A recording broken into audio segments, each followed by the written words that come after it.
గొప్ప నామానికి మహిమ. అందరూ రెండు చేతులు ఎత్తి సంతోషంగా స్తోత్రం చెప్దామా? ఇంకొకసారి ఉజ్జీవంగా. అది దేవునికి మహిమ. చాలా సంతోషం. రండి దేవుని వాక్యాన్ని చదువుకుందాం. సమయం ఇప్పటికే చాలా అయింది. యెషయా గ్రంథము 26వ అధ్యాయము 3వ వచనాన్ని చదువుతున్నాను చూడండి. యెషయా గ్రంథము 26వ అధ్యాయము 3వ వచనం. ఎవని మనస్సు నీ మీద ఆనుకొనునో వానిని నీవు పూర్ణ శాంతి గలవానిగా కాపాడుదువు, ఏలయనగా అతడు నీ యందు విశ్వాసముంచి ఉన్నాడు. మళ్ళీ చదువుతాను, వినండి. ఎవని మనస్సు నీ మీద ఆనుకొనునో వానిని నీవు పూర్ణ శాంతి గలవానిగా కాపాడుదువు, ఏలయనగా అతడు నీ యందు విశ్వాసముంచి ఉన్నాడు. చిన్న మాట ప్రార్థన చేసుకుందాం. మీరు కూడా దేవుని వేడుకోండి. నా ప్రభువా, నీ పాదాల చెంతకు వచ్చాను, నాతో మాట్లాడు. నా పనులు అన్ని బాధ్యతలన్నీ పక్కన పెట్టి నీ పాదాల చెంతకు వచ్చాను దేవా. నీవు మాట్లాడతావని వచ్చాను. నా ఎందుకు కనికరపడి నాతో మాట్లాడమని ప్రార్థనలో ఉండండి. మీరు కూడా, నేను కూడా ప్రార్థన చేస్తాను. లైవ్లో అందుబాటులోకి వచ్చిన బిడ్డలు కూడా ప్రార్థన చేయండి. దేవా, నాతో మాట్లాడు, మాతో మాట్లాడమని. పరిశుద్ధుడు అయిన మా తండ్రి, ప్రేమ స్వరూపేగు దేవా, నీకు స్తోత్రములు స్తోత్రములు స్తోత్రములు నాయన. నీ దయాపూర్వక సంకల్పాన్ని బట్టి గారపాడని ఈ ప్రాంతంలోనికి వెళ్ళ తీసుకొచ్చాం. నీ దాసుని వాడుకొని ఇక్కడ సంఘమును కట్టి నాయన, సంఘము మందిరాన్ని కట్టుకొని ఇదిగో ఈవేళ దాని ప్రారంభోత్సవం నా ప్రభా, శుభతరుణం నాయన, సంతోషకరమైన తరుణం. వాతావరణాన్ని, పర్యావరణాన్ని నీ స్వాధీనంలోనికి తీసుకున్నాను. దుష్టశక్తుల్ని దూరపరచండి. ఉపదేశాన్ని అడ్డగింపు చూసేస్తాను. దురాత్మ, దయ్యపు, అంధకార, అల్లరి శక్తుల ప్రభావము నజరేయుడగు యేసు నామములో బంధిస్తున్నాను. పూర్తిగా నీవే అధ్యక్ష స్థానం ముందుండి నాతో మాతో మాట్లాడు. నీ దాసుడు అల్పజ్ఞుడు, అయోగ్యుడు, అపాత్రుడు ప్రభు. నీ కృపచేత నీ దాసుని బలపరిచి నీవే నీ అభిషేకం ఇచ్చి వాడుకోము. అందరినీ సంధించమని యేసు ప్రశస్త నామమున ప్రార్థించి స్తుతించి వేడుచున్నాము. ఆమేన్, ఆమేన్. Praise the Lord. హల్లెలూయా. ప్రభునందు ప్రియులారా, చదువుకున్నటువంటి వాక్య భాగాన్ని మళ్ళొక్కసారి చదువుతాను, చిత్తగించండి. ఎవని మనస్సు నీ మీద ఆనుకునునో వానిని నీవు పూర్ణ శాంతి గలవానిగా కాపాడుదువు, ఏలయనగా అతడు నీ యందు విశ్వాసం ఉంచి ఉన్నాడు. ఈ భూమి మీద పుట్టిన ప్రతి మానవుడి హృదయంలో ఒక ఆరాటం ఉంది, ఒక తపన ఉంది. శాంతి, సమాధానం, మనశ్శాంతి, సుఖం, సంతోషం, ప్రశాంత జీవనం జీవించాలని అందరి హృదయాల్లో ఆరాటం. చిన్నపిల్లల దగ్గర నుంచి బడికి వెళ్ళి చదువుకునేది ఎందుకంటే వాడు చదివి ప్రయోజకుడై పెద్దవాడి ఉద్యోగం తెచ్చుకుంటే, ఉద్యోగం చేస్తే పైసలు వస్తాయి, పైసలు వస్తే డబ్బుంటే వాడి జీవితం సాఫీగా సాగిపోతుంది. వివాహితుడు అవుతాడు, కుటుంబ వ్యవస్థ ఏర్పడుతుంది. వాళ్ళకి కావాల్సినటువంటి బాధ్యతలన్నీ నెరవేర్చాలంటే అన్నిటికంటే ముఖ్యంగా డబ్బు కావాలి. కాబట్టి డబ్బు ఒక్కటి ఉంటే అన్ని విధాల మనిషి ప్రశాంతంగా బ్రతుకుతాడు అన్న ఆరాటంతో చిన్ననాటి నుంచి పిల్లల్ని చదువులకు పంపించేది. ఎందుకంటే వాడు పెద్దవాడై ఏదో ఒక ప్రయోజకుడై డబ్బు సంపాదించేవాడు కావాలి, వాడు తనంతట తానుగా బ్రతకగలగాలి అని. పొద్దున్న లేస్తే సాయంత్రం దాకా చాకిరికి వెళ్ళే కారణం కూడా అదే. మనం డబ్బు సంపాదించాలి, ఆ డబ్బు ద్వారా మనకు కావలసిన వనరులు సమకూర్చుకోవాలి, ప్రశాంతంగా బ్రతకాలి అని. ఎవరు ఈ భూమి మీద ఏ విధంగా ప్రయాసపడినా అందరి ప్రయాస, అందరి తపన ఒకటే, డబ్బు డబ్బు డబ్బు. ధనమూలమిదం జగత్ అన్నాడు ఒక ఆయన. అలాగే ఇంకొక మొరటు సామెత ఏంటంటే, పైసాలోనే పరమాత్మ ఉన్నాడు అని. అలాగే పైసలుంటే కొండ మీద కోతి కూడా దిగొచ్చింది అని. ఇట్లా అనేక సామెతలు ఉన్నాయి. అలాగే డబ్బు లేనివాడు దుబ్బుకు పనికిరాడు అని, దుబ్బుకు పనికిరాడు. రకరకాల సామెతలు. అందరి దృష్టి కూడా డబ్బు, అది ఉండాలి మనకి. అది లేకపోతే మనకు కష్టం, మనం కూడా సాగించలేం. కాబట్టి అది కావాలని అందరూ ధనముని కేంద్రంగా చేసుకొని జీవితాన్ని జీవిస్తూ ఉంటారు భూమి మీద మనుషులు. నిజమే, కొంతవరకు అది వాస్తవమే. అది లేకపోతే నడవదుగా. మరి అన్నం కావాలి, కడుపు నిండాలి, టయానికి ఆకలి అవుతుంటుంది. మరి పైసలు కావాలి, పైసలు ఉంటేనే అన్నీ వస్తాయి. అయితే డబ్బుంటే అన్నీ జరుగుతాయి, డబ్బుంటే అన్నీ వస్తాయి, డబ్బుంటే అంతా సరిపోతుంది, మనకి అదే కావాలని ఆరాటపడే మనిషికి విస్తారమైన డబ్బులు వచ్చిన తర్వాత ఎందుకు ఆత్మహత్య చేసుకుంటున్నాడు? ప్రపంచ ప్రఖ్యాతిగాంచినటువంటి బిలియనీర్సు, ట్రిలియనీర్సు, మిలియనీర్సు వాళ్ళ జీవితాలు ఎలా ముగిశాయో మీరు సెర్చ్ చేయొచ్చు నెట్లో. ఎక్కువ శాతం మంది ఆత్మహత్యలు చేసుకొని చనిపోయారు. బాగా వినండి, ఏం చేసుకొని చనిపోయారు? ప్రఖ్యాతిగాంచిన రాజకీయవేత్తలు కూడా కొంతమంది ఆత్మహత్య చేసుకొని చచ్చిపోయారు. రకరకాల హోదాలను నెరవేర్చినటువంటి రాజకీయ నాయకులు పాపం ఇప్పుడు లేరు సజీవంగా, ఆత్మహత్యలు చేసుకొని చనిపోయారు. డబ్బుంటే అన్నీ పొందొచ్చు, శాంతిగా బతకొచ్చు అనుకునే మనిషి డబ్బు వచ్చిన తర్వాత ఎందుకని ప్రాణం తీసుకున్నాడు? అధికారం వస్తే డబ్బు వస్తుంది, గుర్తింపు వస్తుంది, పేరు ప్రఖ్యాతులు వస్తాయి. హాయిగా బతకొచ్చు అనుకున్న మనిషి అధికారం వచ్చిన తర్వాత, నాయకుడైన తర్వాత, ఒక రేంజ్లో హోదాలు వెలగబెట్టిన తర్వాత ఎందుకని ఆత్మహత్య చేసుకున్నాడు? ఒక న్యాయమైన సందేహం.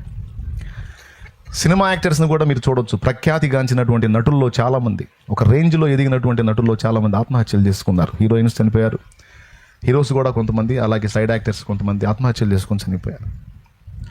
మరి ఒక నటుడైతే, ఒక యవన నటుడు చనిపోయినప్పుడు ఆ కుర్రోడు అనవసరంగా తొందరపడ్డాడు, మంచి కెరియర్ పాడు చేసుకున్నాడని టీవీలో ఆయన లెక్చర్ ఇచ్చాడు. కొద్ది సంవత్సరాల తర్వాత ఆయన కూడా ఉరేసుకొని చచ్చిపోయాడు. ఆయన మంచి ప్రఖ్యాతిగాంచిన నటుడు, వాళ్ళ పేర్లు కూడా చెప్పగలను కానీ ఇప్పుడు అవసరం లేదు. డబ్బుంది, గుర్తింపు ఉంది, వాళ్ళు సమాజంలోకి పోతే జనం పడిచేస్తారు వాళ్ళంటే. ఒక రకంగా చెప్పాలంటే మనుషుల తపన సెలబ్రిటీస్ కావాలని. వాళ్ళు సమాజంలోకి వస్తే వాళ్ళు సెలబ్రిటీస్, వాళ్ళతో సెల్ఫీలు దిగడానికి ప్రజలు ఇష్టపడతారు, వాళ్ళ కోసం పడి చేస్తారు. అలాంటి వాళ్ళు వీళ్ళెందుకు పడి చచ్చిపోయారు? ఇక్కడ ఈ దేశంలోనే కాదు, ప్రపంచ దేశాల్లో, చాలా దేశాలు, అమెరికాలో సైతం ఒక అగ్ర నాయకు ఉంది, అసలు ఆమె టాప్ అన్నమాట. అలాంటి ఆమె సూసైడ్ చేసుకొని చనిపోయింది చాలా చిన్న వయసులో. డబ్బుంది, హోదా ఉంది, సెలబ్రిటీస్ అన్నీ ఉన్నాయి, విలువైన కార్లు ఉన్నాయి, బంగళాలు ఉన్నాయి, పనివాళ్ళు ఉన్నారు, అంతా ఉంది. కానీ ఎందుకు చనిపోయారు? ఇప్పుడు మన తపనంతా పైసలు ఉంటే చాలని కదా, పైసలు ఒక్కటి ఉంటే అన్నీ ఉన్నట్టే అని అందరి ఆరాటం, అందరి తపన. ఆఖరికి మనం దేవుని దగ్గరకు వచ్చేది కూడా చాలా వరకు దానికోసమే. మన ప్రార్థనలో, మోకాళ్ళను చేసే ప్రార్థనలో, చాలా ప్రార్థనలో డబ్బు చుట్టే తిరుగుతాయి. ఇప్పుడు ఎలా తిరుగుతాయి చెప్తా. అప్పులు తీర్చు ప్రభువా అని ప్రార్థన చేస్తా. అప్పులు ఎట్ట తీరుతాయి? డబ్బులు వస్తే తీరుతాయి, అవునా? సో నేను డబ్బులు అడగట్లేదు తండ్రి, అప్పులు తీర్చమని చెప్తున్నానంటే, మరి అప్పులు తీర్చాలంటే ఏం కావాలి? మరి డబ్బు అడుగుతున్నావుగా. నా సమస్యలు పోయేటట్టు చేయతండి అంటే సమస్యలు, అప్పులు కూడా ఒకటి. సమస్యలు పోయేటట్టు చేయండి, అప్పులు తీర్చు. అప్పులు తీరాలంటే అలాగే నా అవసరతలు తీర్చంటే ప్రతి అవసరత తీరడానికి డబ్బే కావాలి. మనం దేవుని సన్నిధికి వచ్చి దేవునికి చేసే ప్రార్థనలో కూడా చాలా వరకు అవి పైసలు చుట్టే తిరుగుతాయి, డబ్బు చుట్టే తిరుగుతాయి. దేవునికి స్తోత్రం, అవునా? కొంచెం ఆలోచిస్తే మీకు అర్థమైపోయింది, నిజమే కదా అనిపిస్తుంది. వాస్తవమే. నేను అది తప్పు కూడా అంటల్లా, నేను తప్పని కూడా అంటల్లా, అది కరెక్టే. కావాలి. భూమి మీద మనిషి బ్రతకడానికి డబ్బు కావాలి, భూమి మీద మనిషి మనుగడ సాగించడానికి డబ్బు కావాలి. కానీ కేవలం డబ్బు మాత్రమే మనం కలిగి ఉంటే దాన్ని బట్టి అన్నీ మనం పొందలేము అనేది ఒక వాస్తవిక సత్యం. కేవలం అది మాత్రమే మన దగ్గర ఉంటే దానితో మనం మన ఆత్మ, ప్రాణం, దేహం ఆరాటపడేవన్నీ కూడా మనం పొందగలము అనేది ఒక భ్రమ. దేవునికి స్తోత్రం కలుగును గాక. ఎందుకు అది భ్రమ అంటున్నానంటే, అన్నీ పొందుకున్న వాళ్ళు లేరు, ప్రాణాలు తీసుకున్నారు. ఎవరైనా ఉసరుసర తన ప్రాణం తీసుకుంటారా? ఏమంటే గ్యాస్ స్టవ్ ముట్టించినప్పుడు అంత ఊరకు చేయగలితేనే కాసేపు ఇదిలిస్తూ ఉంటారు, ఉఫు ఉఫు ఉఫు అనుకుంటూ ఊదుకుంటూ ఇదిలిస్తూ ఉంటారు. అది పాత్ర దించేటప్పుడు చేతులు కాలితే తప్పిమని ఆడబడేసి ఉఫు అని ఊదుకుంటూ ఉంటారు. జస్ట్ కొంచెం కాలితేనే, చురుక్కంటేనే కాసేపు అల్లాడిపోతారు. అలాంటిది ఉసరుసర తన ప్రాణాన్ని నిలువునా తీసేసుకున్నారు అంటే ఎంత విరక్తి చెంది ఉండొచ్చు, ఎంత ఇరిటేట్ గురై ఉండొచ్చు, ఎంత నలిగి ఉండొచ్చు. ఎందుకు అలాంటి స్టెప్స్ తీసుకున్నారు? అది కూడా సామాన్యులుగా సెలబ్రిటీస్. వాళ్ళకి అన్నీ ఉన్నాయి, పైసలు ఉన్నాయి, గుర్తింపు ఉంది, భోగాలు ఉన్నాయి, కార్లు ఉన్నాయి, విలాసాలు ఉన్నాయి, పేరు ప్రఖ్యాతులు ఉన్నాయి, రాజకీయ నాయకుల పదవులు ఉన్నాయి, అన్నీ ఉన్నాయి, కంపెనీలు ఉన్నాయి. నాకు తెలిసిన ఒక ఆయన అయితే ఫుల్ సౌండ్, ఆయనకున్న కంపెనీలే కోట్ల రూపాయల కంపెనీలు ఉన్నాయి పాపం. కానీ వచ్చే ట్రైన్కి ఎదురెళ్ళి చనిపోయాడు. ఇలా చరిత్ర తిరిగేస్తే చాలా దారుణమైన రీతిలో వెళ్ళిపోయిన వాళ్ళు ఉన్నారు. ఎందుకు అలాగా? ఈరోజు మీరు ఎక్కడో అసలు ఈ గ్రామంలోనే అడగండి, సౌండ్ ఉన్నవాళ్ళు, బాగా సౌండ్ కలిగిన వాళ్ళని అడగండి, మీకు బాగా డబ్బు ఉంది కదా, మంచి పొలాలు ఉన్నాయి, మంచి బిల్డింగులు ఉన్నాయి, మీ పిల్లలు ఫారెన్లో చదువుతున్నారు, లేదు ఫారెన్లో జాబ్ చేస్తున్నారు, మీరు ఇప్పుడు హాయిగా శాంతంగా ప్రశాంతంగా మనశ్శాంతిగా ఉన్నారా అని మీరు అడగండి. యథార్థ హృదయాలు తప్పకుండా చెప్తారు, ఏం మనశ్శాంతి అండి, ఏం లేదండి, చావు కోసం ఎదురు చూస్తూ ఉన్నాం అంటారు కొంతమంది, పెద్ద పెద్ద భవంతుల్లో ఉండి కూడా. ఎందుకంటే ఏమో ఏమో తెలియదు. లైఫ్ అయితే తీయగా లేదు, లైఫ్ అయితే మాధురంగా లేదు, లైఫ్ అయితే చేదుగా ఉంది. పొలాలు ఉన్నాయి, ఇళ్ళు ఉన్నాయి, బంగ్లాలు ఉన్నాయి, అన్నీ బాగానే ఉన్నాయి, పిల్లలు మంచిగా సెటిల్ అయిపోయారు. సెటిల్ కానప్పుడు సెటిల్ కాలేదని తపన పడ్డాం, సెటిల్ అయిపోయారు. ఇప్పుడు వాళ్ళు అక్కడ సెటిల్, మేము ఇక్కడ సెటిల్, మొత్తం సెటిల్. అంతా సెటిల్ అయినప్పుడు ఇక సుఖమే కదా, సంతోషమే కదా, ఆనందమే కదా అంటే లేదు సార్, లేదు లేదు అంట. నిజమన్న వాళ్ళు ఎంతమంది చేతులు ఎత్తండి, కరెక్టేనన్నా. వాళ్ళ ముఖాలు చూస్తుంటేనే అర్థమైపోద్ది వాళ్ళు సంతోషంగా లేరని. దేవునికి స్తోత్రం కలుగునుగా. ఎందుకని ఎందుకని ఎందుకని వాళ్ళు సంతోషంగా లేరు? ఎందుకని ప్రాణాలు తీసుకుంటున్నారు? ఎందుకని చావు కోసం ఎదురు చూస్తున్నారు? ఎందుకని విరక్తిలో బ్రతుకుతున్నారు? అంటే డబ్బు ఒక్కటి ఉంటే మానవుని ఆత్మ ఆపేక్షిస్తున్నవి అన్నీ దొరకవనే సంగతి మనం గ్రహించాలి. బ్రతకడానికి డబ్బు అవసరమే, తప్పకుండా దేవుడు సాయం చేస్తాడు. నీకు వేదన కలిగించేవన్నీ కూడా తీసేస్తాడు. ఇప్పుడు మీలో అప్పులోళ్ళు చాలామంది ఉండొచ్చు. అప్పులోళ్ళు ఎంతమంది చేతులు ఎత్తండి. నాకు అప్పులు ఉన్నాయి అన్న అన్నోళ్ళు చేతులు ఎత్తండి. నా సరుకు అంతా అదే సరుకు అనుకుంటాను, ఎటు పోయినా అప్పులోళ్ళే తయారవుతున్నారు. దేవునికి స్తోత్రం. ఒక్క కూటంలోనన్నా నాకేం అప్పులు లేవు అన్నవాళ్ళు కనపడతారేమంటే పాస్టర్లు కూడా అప్పులే కదా. మీరు ఎత్తారా చేతులు? అది వాళ్ళు కూడా చేతులు ఎత్తున్నారు, మాకు కూడా అప్పులే కదా. కానీ భయపడాల్సిన అవసరం లేదు. దేవుని వాక్యం స్పష్టంగా సెలవిచ్చింది, అవసరాన్ని బట్టి కొన్ని అగ్ని వంటి శ్రమలను నీ జీవితంలోకి నేను అనుమతించాను, తగిన కాలం ముందు నేను వాటిని తొలగిస్తాను, నీ మీద ఉన్న ప్రతి భారం నేను కొట్టేస్తానని దేవుడు మాట్లాడాడు. మనకు అభయం ఉంది కనుక భయం లేదు. డబ్బులు ఉన్నోళ్ళేమో ఆత్మహత్యలు చేసుకుంటుంటే అప్పులున్న మీరేంది ఇంత కళకళలాడుతున్నారు? మీ ముఖాలు చూస్తుంటే పండగ చేసుకున్నట్టుంది. అసలు మీరేదో వేదంలో ఉన్నట్టు, శాపంలో ఉన్నట్టు, దుఃఖంలో ఉన్నట్టు, అశాంతిలో ఉన్నట్టు ఏం కనపడట్లా నాకు. కళ్ళాడిపోతుంది, లైట్లతో పని లేకుండా ముఖాలు వెలిగిపోతున్నాయి. ఏం జరుగుతుందో ఏమో మరి. అదే సమృద్ధి కలిగిన వాళ్ళని మీరు చూడండి, వాళ్ళ ముఖాలు చూడండి, వాళ్ళ హృదయంలో ఉన్న వేదన రోదన వాళ్ళ ముఖాల్లోనే అలా కనపడతా ఉంటుంది. ఎంతమంది ఒప్పుకుంటారు? కరెక్టేనన్నా అన్నోళ్ళు. కానీ నీకున్న ప్రశాంతత, నీకున్న సంతోషం, నీ దగ్గర ఉన్న కళ, నీ దగ్గర ఉన్న ఆనందం వాళ్ళ దగ్గర లేదు. అన్నీ ఉన్నాయి వాళ్ళకి. వాళ్ళకు కూడా అదే డౌట్, ఇదేంద్ర వీళ్ళు ఎట్టుంటున్నారు, మనం ఎట్టుంటున్నారు ఏంది అనుకొని కూడా మళ్ళీ వాళ్ళు ఏం చేద్దాం, మన కర్మ ఇది,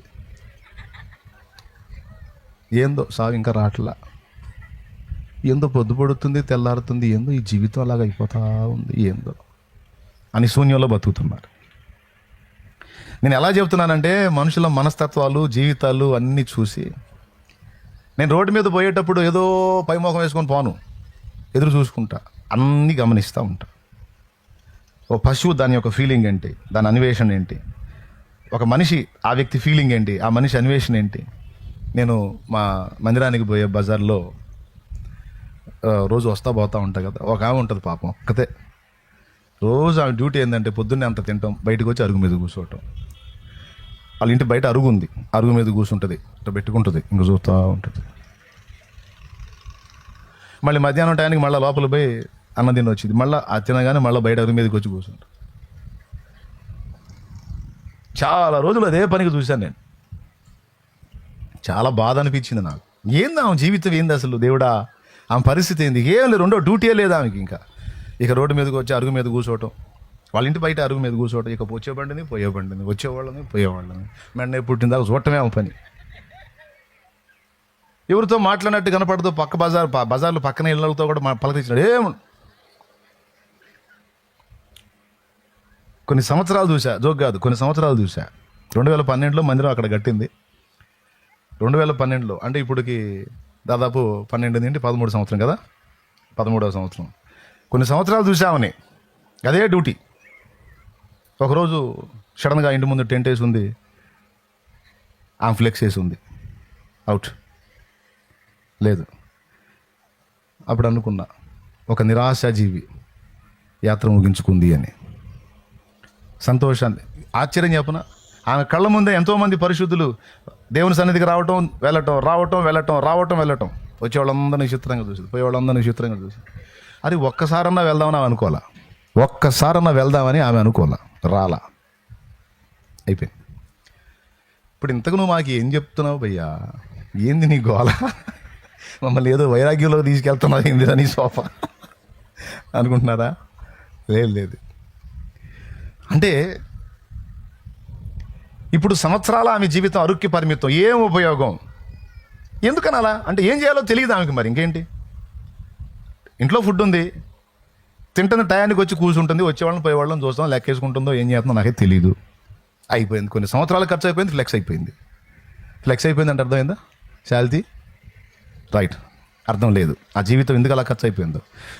ఇప్పుడు ఆమెతో నాకెందుకు అంటే అట్ట నా పనే అది. దేవునికి స్తోత్రం. ఈ జీవితం, ఈ మనిషి పరిస్థితి ఏంటి, ఈ మనిషి ముగింపు ఏంటి?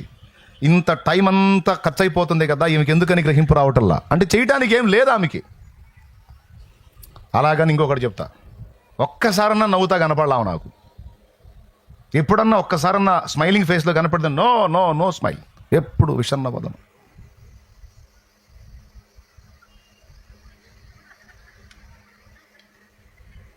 ఈ చేయ పుట్టినప్పుడు ఈ చేయ పెట్టింది, అంతమించి ఏం లేదు. ఎంత జాలి అంటే ఆమెను చూస్తే నాకు అంత జాలి. ఆమె మాట్లాడితే ఏమనుకుంటుందో, సరే ఎందుకులే, కారులో పోతా వస్తా ఇక నా డ్యూటీ ఆమెను చూడటం, ఆమె డ్యూటీ ఏమో వచ్చేవాళ్ళని చూడటం. ఈ రకంగా సమాజంలోని వ్యక్తుల జీవితాలను మనం కానీ పరిశీలిస్తే చాలామంది ఈ టైప్ సరుకోళ్ళు తేలుతారు. ఎక్కడో కాదు, ఇంటి పక్కనే తగులుతారు, లేదా 4 ఏళ్ళకి అవతలైన తగులుతారు ఈ బాపుతో. నేను ఎందుకు ఈ విషయాలన్నీ చెప్తున్నానంటే, కొంతమందికి డబ్బు పరమావధి అయితే ఆ డబ్బు వచ్చిన తర్వాత బతికి ఉండట్లేదు. కొంతమందికి డబ్బున్నా ముఖాల్లో ప్రశాంతత లేదు.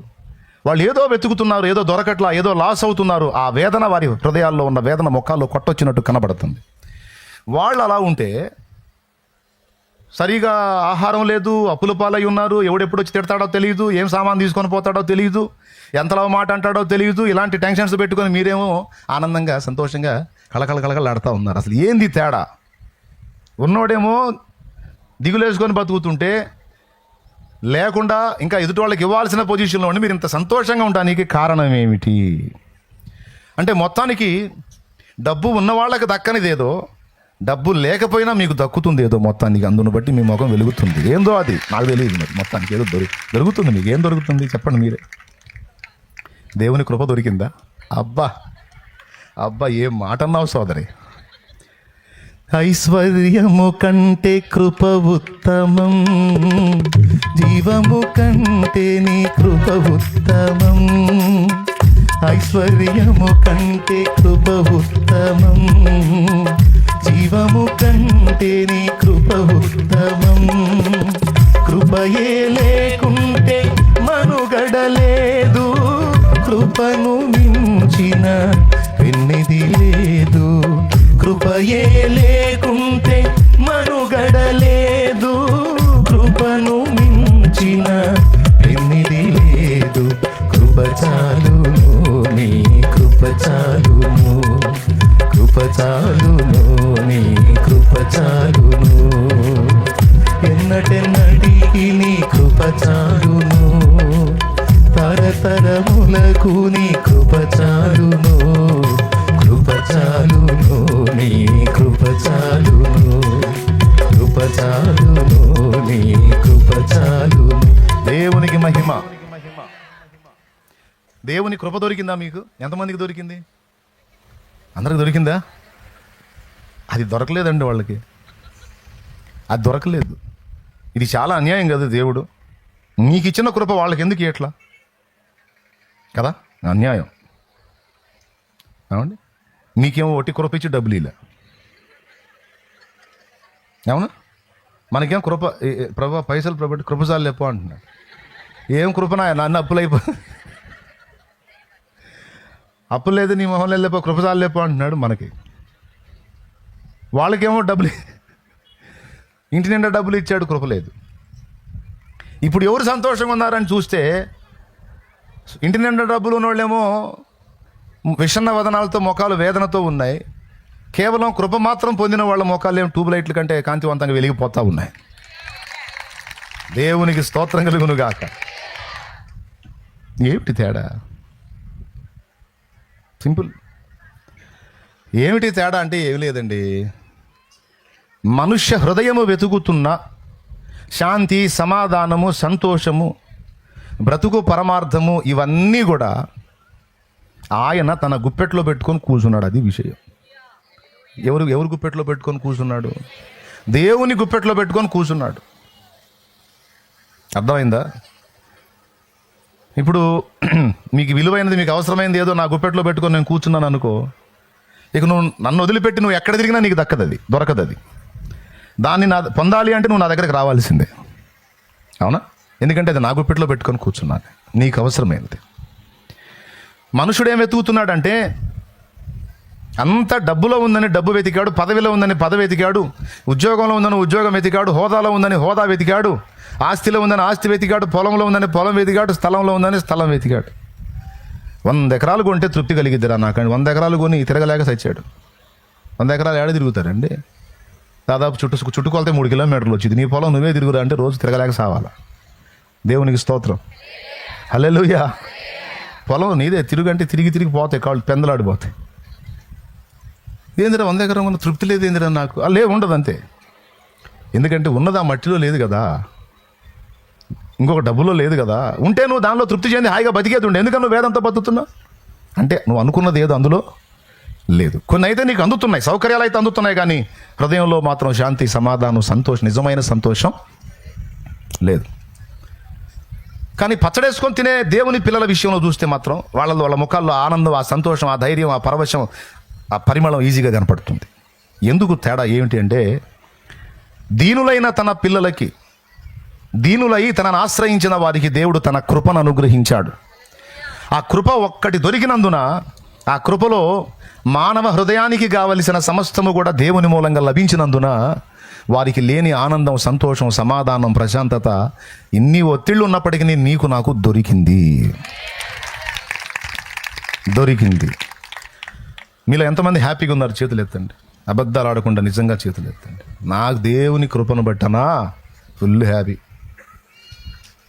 షో చేయొద్దు, నిజంగా చేతులు ఎత్తండి. ఫుల్ హ్యాపీ అని డౌట్ ఏం లేదా? సరే, దించేయండి. గుర్తుపెట్టుకోండి, మీరు ఏ మాటకి చేయెత్తారో గుర్తుపెట్టుకోండి. తర్వాత మీరు బుక్ అవుతారు. దేవునికి స్తోత్రం కలుగును. హల్లెలూయా.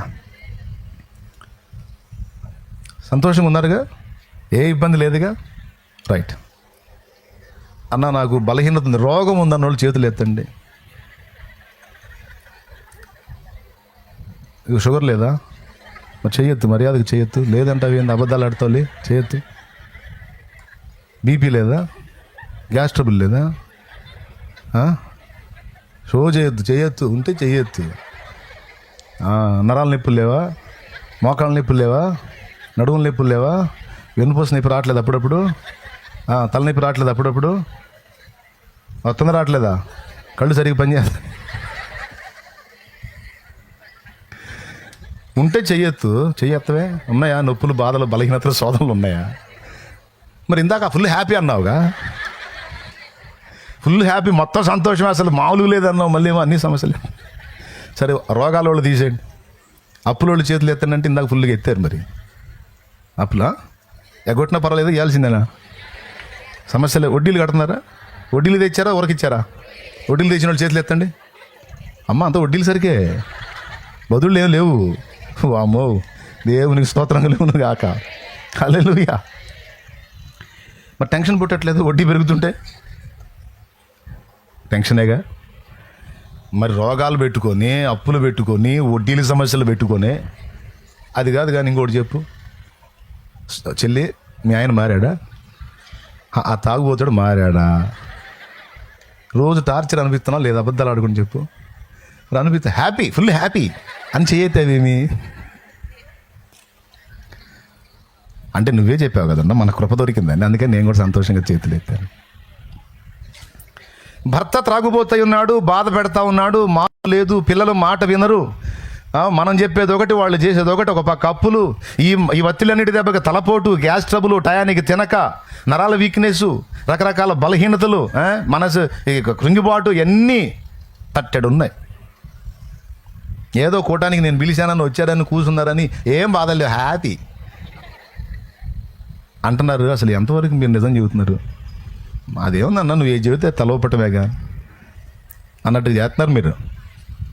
ఏమండి, వంకాయ మంత్రిలాగా. రాజు దగ్గర మంత్రి గారు ఉంటాడు కదా, ఓ రోజు వంకాయ కూర తిన్నాడంట రాజు.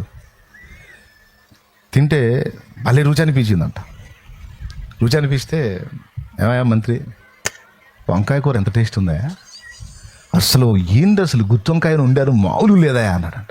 మహారాజా, కూరగాయలన్నింటిలో రాజు వంకాయ మహారాజా, దానంత గొప్పది లేదు మహారాజా, అసలు దాని రూపు కూడా డిఫరెంట్ మహారాజా అని కాసేపు వంకాయను ఆకాశానికి ఎత్తాడంట. మరుసటి రోజు రాజు పిలిచి, ఏ వంకాయ ఏం పాడాయా మంత్రి, తిన్నకాడ నుంచి జలొచ్చిందయా అన్నాడు. తిన్నకాడ నుంచి ఏమొచ్చింది? తిన్నకాడ నుంచి జలొచ్చిందయా, దరిద్రపు వంకాయ కూర పొరపాటు తిన్నాను అన్నాడంట. మహారాజా, దానంత దరిద్రపు కూరగా ఇంకోటి లేదు మహారాజా అన్నాడు. దాని అవతారం కూడా చూడండి మహారాజా, ఏ షేపు అర్థం కాదు దానిది, ఏ రూపు అర్థం కాదు, కలర్ కూడా చూడండి, ఒక కలర్ ఉండదు అది. చిచ్చి, దానంత వరస్ట్ ఇంకోటి లేదన్నాడు. ఏమయ్యా, నిన్నేమో కూరగాయలన్నింటిలో రాజు అంటివి, దానంత గొప్పది లేదంటివి, ఈరోజేమో దానంత దరిద్రపది లేదంటవి, ఏమయ్యా నిన్నేమో అట్ట మాట్లాడావు, ఈరోజు ఎట్ట మాట్లాడావు అంటే, అప్పుడు మంత్రి అన్నాడంట, మరి అంతేగా మహారాజా, నేను మీకు మంత్రిని కానీ వంకాయ కాదుగా అన్నాడంట. దేవునికి స్తోత్రం కలుగునుగా. నేను మీకు మంత్రిని కానీ వంకాయ కాదుగా, దాన్ని ఏమన్నా అదేం ఫీల్ అవ్వదు, కానీ మీరు బలిగింది పలకపోతే మీరు ఫీల్ అవుతారు, అందుకని మీ ఆనందమే నా ఆనందం అని ఇందాక మీరు చెప్పిన సమాధానం అట్టుంది. స్తోత్రం. నీ ఆనందమే నా ఆనందం శాలేమన్నా. నువ్వు సంతోషంగా ఉన్నారంటే అంటున్నారు, బాధలు ఉన్నాయంటే అంటున్నారు. సరే, ఇప్పుడు మీకు చెప్తా ఒక మాట, జీవితకాలం గుర్తుపెట్టుకోండి. వారికి దొరకనిది నీకు దొరికింది కృప అన్నాను, నిజమే అది. వారికి దొరకని దేవుడు నీకు దొరికాడు, అదే గొప్ప కృప. తెలుసా నీకు ఆ రహస్యం? అదేందన్నా, వాళ్ళకి ఎందుకు దొరకలేదు కృప, నాకెందుకు దొరికింది, వాళ్ళకి ఎందుకు దొరకలా దేవుడు, నాకెందుకు దొరికాడు అని అడుగు, చెబుతా. కృప నీ ఒక్కదానికే, నీ ఒక్కడికే కాదు. దేవుడు నీ ఒక్కడికే, నీ ఒక్కదానికే కాదు. ఆయన రక్షణ కార్యం నీ ఒక్కదానికే, నీ ఒక్కడికే కాదు, എല്ലാ మానవులకు. అయితే అందరికీ కృప ఇస్తారమ్మన్నాడు. నువ్వు వచ్చావు, వాళ్ళు రాలా. అర్థమైందా? అందరినీ రమ్మని పిలిచాడు సృష్టికర్త, నువ్వు వచ్చావు, వాళ్ళు రాలా. రా, నీ బ్రతుకు యొక్క మూలం ఏంటో చెప్తా, నీ కర్తవ్యం ఏంటో చెప్తా, నీ జన్మ ఎలా సార్థకమైందో చెప్తా, రా అని పిలిచాడు. నువ్వు విన్నావు, లోబడ్డావు, వచ్చావు, వాళ్ళు రాలా. రా, నా దగ్గర ఉన్న సంపూర్ణ సంతోషాన్ని నీకు ఇస్తా రమ్మని పిలిచాడు ఆ సర్వోన్నతుడు. నువ్వు వచ్చావు, వాళ్ళు రాలా. అది తేడా. షాలేం రాజాని ఈరోజు ఇక్కడికి వస్తున్నాడు, చుట్టుపక్కల వాళ్ళందరికీ తెలుసు. ఇప్పుడు ఎవరు చూస్తున్నారు నన్ను? పెద్దగా చెప్పండి, అంతే కదా. మళ్ళీ ఇంకా కాసేపటికి కూటమి అయిపోయింది, సాయంత్రానికి టెంట్లు కూడా మాయమైపోతాయి. తర్వాత వస్తే నేను కనపడతానా? ఎవరికి దొరికింది అవకాశం? వచ్చిన వాళ్ళది. నేను ఎవరినన్నా అక్కడ కంచేసి ఆపానా? ఎవరికైనా అడ్డుకట్టానా? సమస్య లేదు. ఎవరికి అడ్డు పెట్టింది లేదు, అడ్డు కట్టింది లేదు, కంచె వేసింది లేదు. రండి అని అందరికీ పిలుపు వచ్చింది. ఎంతమంది అయితే మీరు ఇంతమందిగా వచ్చారు, మీ అందరికీ అవకాశం దక్కింది. నాతో పాటు ముఖాముఖి ఎదురుగా కూర్చొని, ఇంత దగ్గరగా కూర్చొని, చక్కగా పాటలు విని, చక్కగా దేవుని మాటలు విని, హాయిగా ఆనందించే ఈ అద్భుతమైనటువంటి ఆనందకరమైన టైం నీకు దక్కింది. దీన్ని తిరస్కరించి ఏముందిలే అనుకున్న వాళ్ళకి ఇది దక్కల, ఇది కోల్పోయారు. దేవునికి స్తోత్రం. దేవుడి విషయంలో కూడా సేమ్ ఇంతే ఉంటుంది సోదరి సోదరులారా. దేవుడి విషయం యాజ్ ఇట్ ఈజ్ ఇలానే ఉంటుంది. అందరికీ అందుబాటులోకి వచ్చాడు. పుట్టడం ఎడ పుట్టాడో తెలుసా? రాజప్రాసాదాల్లో, అంతఃపురాల్లో పుట్టల. రారాజై ఉండి కూడా దీనుడై పశువుల పాకలో పుట్టాడు. పశువుల పాకలో ఉన్న కుడితి తొట్లో పరుండబెట్టబడ్డాడు. దాని అర్థం ఏంటో తెలుసా? ధనికుడా రా, నువ్వు రావచ్చు. దరిద్రుడా రా, నువ్వు కూడా రావచ్చు. సంపన్నుడా రా, నువ్వు రావచ్చు. బీదవాడా, కూటికి లేని బీదవాడా, పశువుల దొడ్లోకి నువ్వు కూడా రావచ్చు. రా, అందరికీ అందుబాటులో ఉన్నారు. రమ్మని పుట్టాడు అక్కడ. Praise the Lord. ఎంత ఆశ్చర్యకరమైన జన్మ. అందరికీ అందుబాటులో ఉంటాను రమ్మని దేవుడు పిలుస్తూ ఉంటే కొందరు అందిపుచ్చుకున్నారు, కొందరు తిరస్కరించారు. తిరస్కరించిన వాళ్ళకి ఏం దక్కలేదో తెలుసా? ఆయన తన దగ్గర ఏమేం కలిగి ఉన్నాడో అవేవి వాళ్ళు పొందలా. లెక్క చేయనోళ్ళు, తృణీకరించిన వాళ్ళు, వెతకనోళ్ళకి దొరకలా. పిలిచాడు, అందరినీ పిలుస్తున్నాడు. మనం పాట పాడతాం కదా, రండి రండి యేసుని యొద్దకు, రండి రండి యేసుని యొద్దకు రమ్మనుచున్నాడు. ప్రయాసపడి భారము మోయువారల, ప్రయాసపడి భారము మోయువారల, పరిగెడు వేగమే ప్రభుని చెంతకు, పరిగెడు వేగమే ప్రభుని చెంతకు, రండి రండి యేసుని యొద్దకు రమ్మనుచున్నాడు. దేవునికి స్తోత్రం కలుగును కాక. మరి మీరు ఎలా వచ్చారండి? అంత పెద్దవాళ్ళకి దక్కింది, మీకు ఎట్ట దక్కింది? వాళ్ళకంటే తెలివి ఎక్కువ ఉందా మీకు? మన తెలివి మనకు తెలుసు, మనంత సోది మేళం లేదని మనకు తెలుసు, మనంతా సోదేవారు మనకంత నాలెడ్జ్ లేదని మనకు తెలుసు. మరి మనకి ఎట్లా దక్కింది, వాళ్ళకి ఎందుకు దక్కలేదు? ఏమో నీ లైఫ్లో ఎప్పుడో, ఏ సందర్భంలో, ఏ ఘట్టంలో, ఏ ఇబ్బందిలో, ఏ కొదువలో, కొరతలో ఎప్పుడు వెతికావో మొత్తానికి దేవుణ్ణి వెతికావు. ఏదో ఒక దానిలో అట్టబడి పోతనాలే అనుకోవాలా. అసలు నిజమైన దేవుడు ఎవరు? నేను మొక్కుతుంది నిజ దేవుడికేనా? దేవుడు అనడానికి యోగ్యుడేనా, పరిశుద్ధుడేనా, పరిపూర్ణుడేనా? నేను మొక్కుతున్నది, సేవిస్తున్నది, ఆరాధిస్తున్నది ఒరిజినలేనా అనే ప్రశ్న ఎప్పుడో పుట్టింది నీ లైఫ్లో, నీకు పుట్టింది, నా లైఫ్లో నాకు పుట్టింది. ఊరక ఆ టైపు ఆలోచన అట్లా తగిలిందో లేదో, దన్మని నిజదేవుడు తను బయలుపరుచుకున్నాడు. రా వెతుకుతున్నావుగా. 2002లో ఇదే మార్చి నెల, ఇదే చివరి ఘట్టంలో నేను వెతికా. ఒక వేదనామయమైన పరిస్థితుల్లో నేను వెతికినప్పుడు, అంతవరకు నేను సేవించిన వాటన్నిటిని గుర్తు చేసుకొని, ఇంతవరకు నేను ఆరాధించిన వారు మాత్రమేనా, లేకపోతే ఇంకా ఎవరన్నా ఉన్నారా, ఉంటే అసలోడు ఎవరు, నిజమైన దేవుడు ఎవరు అని 2002 మార్చి నెలలో నేను వెతికాను. ఎప్పుడైతే నిజదేవుడు ఎవరని వెతికానో అప్పుడు తాను బయలుపరుచుకున్నాడు నాకు. ఎప్పుడైతే ఆయన బయలుపరచబడ్డాడో అప్పుడు ఇక ఆయన దగ్గరికి వెళ్ళటం మొదలుపెట్టి, ఆయన రెక్కల నీడకి ఎప్పుడైతే చేరానో అప్పుడు జీవితపు విలువ, బ్రతుకు సార్థకత, నెమ్మది, ప్రశాంతత, ఆనందం మొత్తం అర్థమైనాయి, అందినాయి. బాగా వినండి. ఇప్పుడు కొంతమంది దాన్ని లెక్క చేయలే. దేవుడు పిలుస్తున్నాడు. ఈ మాట సామెతల గ్రంథంలో స్పష్టంగా ఉంది. సామెతల గ్రంథంలో స్పష్టంగా ఉందండి. సామెతల గ్రంథము 8వ అధ్యాయము 1వ వచనం చూడు ఒకసారి, చదువు. జ్ఞానము ఘోషించుచున్నది, జ్ఞానమనగా ఒక వ్యక్తి, వివేచన తన స్వరమును వినిపించుచున్నది. వివేచనకు స్వరం ఉందంట. త్రోవ ప్రక్కను రాజవీధుల మొగలలోను నడి మార్గములోను అది నిలుచుచున్నది. గుమ్మముల యొద్దను పురద్వారమునొద్దను పట్టణపు గౌన్ల యొద్దను నిలువబడి అది ఇలాగూ గట్టిగా ప్రకటన చేయుచున్నది. మానవులారా, మీకే నేను ప్రకటించుచున్నాను. మానవులారా, మనుషులారా, మీకే నేను ప్రకటిస్తున్నాను. నరులకు మీకే నా కంఠస్వరము వినిపించుచున్నాను. అది అట్లా పిలుస్తుంది జ్ఞానం అంటే వ్యక్తి. ఎవరా జ్ఞానం, ఎవరా వివేచన, ఎవరా పరిశుద్ధత, ఎవరా నీతి అంటే నిజమైన దేవుడు ఎవరున్నాడో ఆయన పిలుస్తున్నాడు. ఆయన పిలుపుకి ఎవరు తలంచారంటే దీనులు తలంచారు. హృదయములో అహముతో నింపబడిన వాళ్ళు తలంచల. నాకు అక్కర్లేదులే, పని చూసుకోపో అన్నారు. దీనులు అంటే మీరు స్వాగతించారు, ఆయనను ఆశ్రయించారు. ఆయన ఆశ్రయించినప్పుడు ఏం జరిగిందంటే వినండి, వరుసగా చెప్తాను. మొట్టమొదటిది, ఎప్పుడైతే మీరు ఆయన్ని గుర్తుపట్టారో, ఆయన్ని ఆశ్రయించారో, ఇక మీకు ఆయన ఏందో అర్థమైంది. ఇప్పుడు ఎవని మనస్సు నీ మీద ఆనుకొనునో వాని నీవు పూర్ణ శాంతి గలవానిగా చేయుదు అని చదివాం కదా స్టార్టింగ్లో. బాగా వినండి. మనం ఎవరి మీదన్నా ఆనుకోవాలంటే ముందు ఆ వ్యక్తిని తెలుసుకొని ఉండాలిగా. మనం ఎవరి మీద పడితే వాళ్ళ మీద ఆనుకుంటామా? ఎవరిని పడితే వాళ్ళని నమ్మి ఎట్లా పడితే అట్లా వ్యక్తులతో వెళ్ళగలుగుతామా? ఏదన్నా అప్పచెప్పగలుగుతామా? సింపుల్ అండి.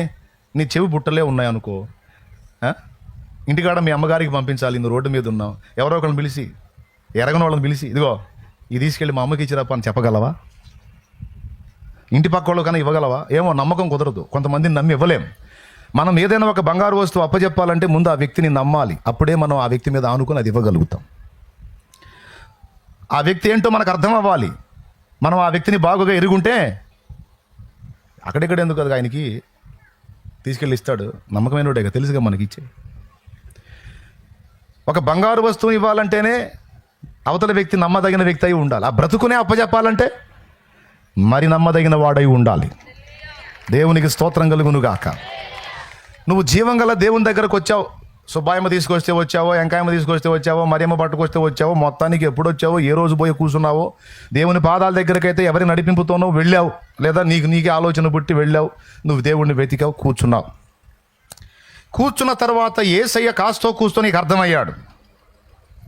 ఏమర్థమయ్యాడు? మిమ్మల్ని అడుగుతున్నా, మీరు ఎంతమంది యేసు ప్రభుని నిజంగా నమ్ముతున్నారు?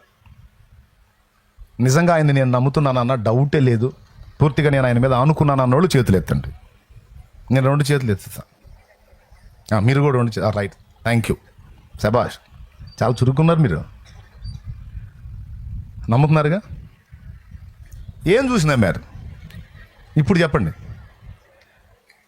2 చేతులు ఎత్తారుగా. ఏం చూసి నమ్మావు? అంత నమ్మకత్వం ఏం కనపడింది ఆయన దగ్గర? ఒక్క మొక్కలో చెప్పు. అబ్బా, అమ్మో, మీరు మామూలుగా లేరు. ఏం చూసి నమ్మావని నేను మిమ్మల్ని అడిగితే మీరు అందరూ ఒక సమాధానం ఇచ్చారు. కొంతమంది చెప్పలేకపోయినారు, కొంతమంది చెప్పారు, నా ముందున్న వాళ్ళు చెప్పారు, సీనియర్ లాగా ఉన్నారు. ఏం చూసి నమ్మారంటే ప్రాణం ఇచ్చాడని నమ్మాము అన్నారు. దాన్ని ఇంకొంచెం విపులీకరించి చెప్తా. ఏమండి, ఆయన దగ్గరికి వచ్చి నాకు నీకేమర్థమై ఇంతసేటు నువ్వు కనెక్ట్ అయ్యావో దేవునికి చెప్తా. నీకేమర్థమైంది? మొట్టమొదటిది, ఆయనే నిన్ను నిర్మించాడని నీకు అర్థమైంది. ఆయన చేతులతోనే నిన్ను సృష్టించాడన్నది నీ ఆత్మకు అర్థమైపోయింది. దేవునికి స్తోత్రం. అర్థమైందా? దేవుడు సృష్టించకపోతే నువ్వు ఎక్కడ ఉంటావు, నేను ఎక్కడ ఉంటా? ఏమమ్మా, నీ పేరు చెప్పురా తల్లి.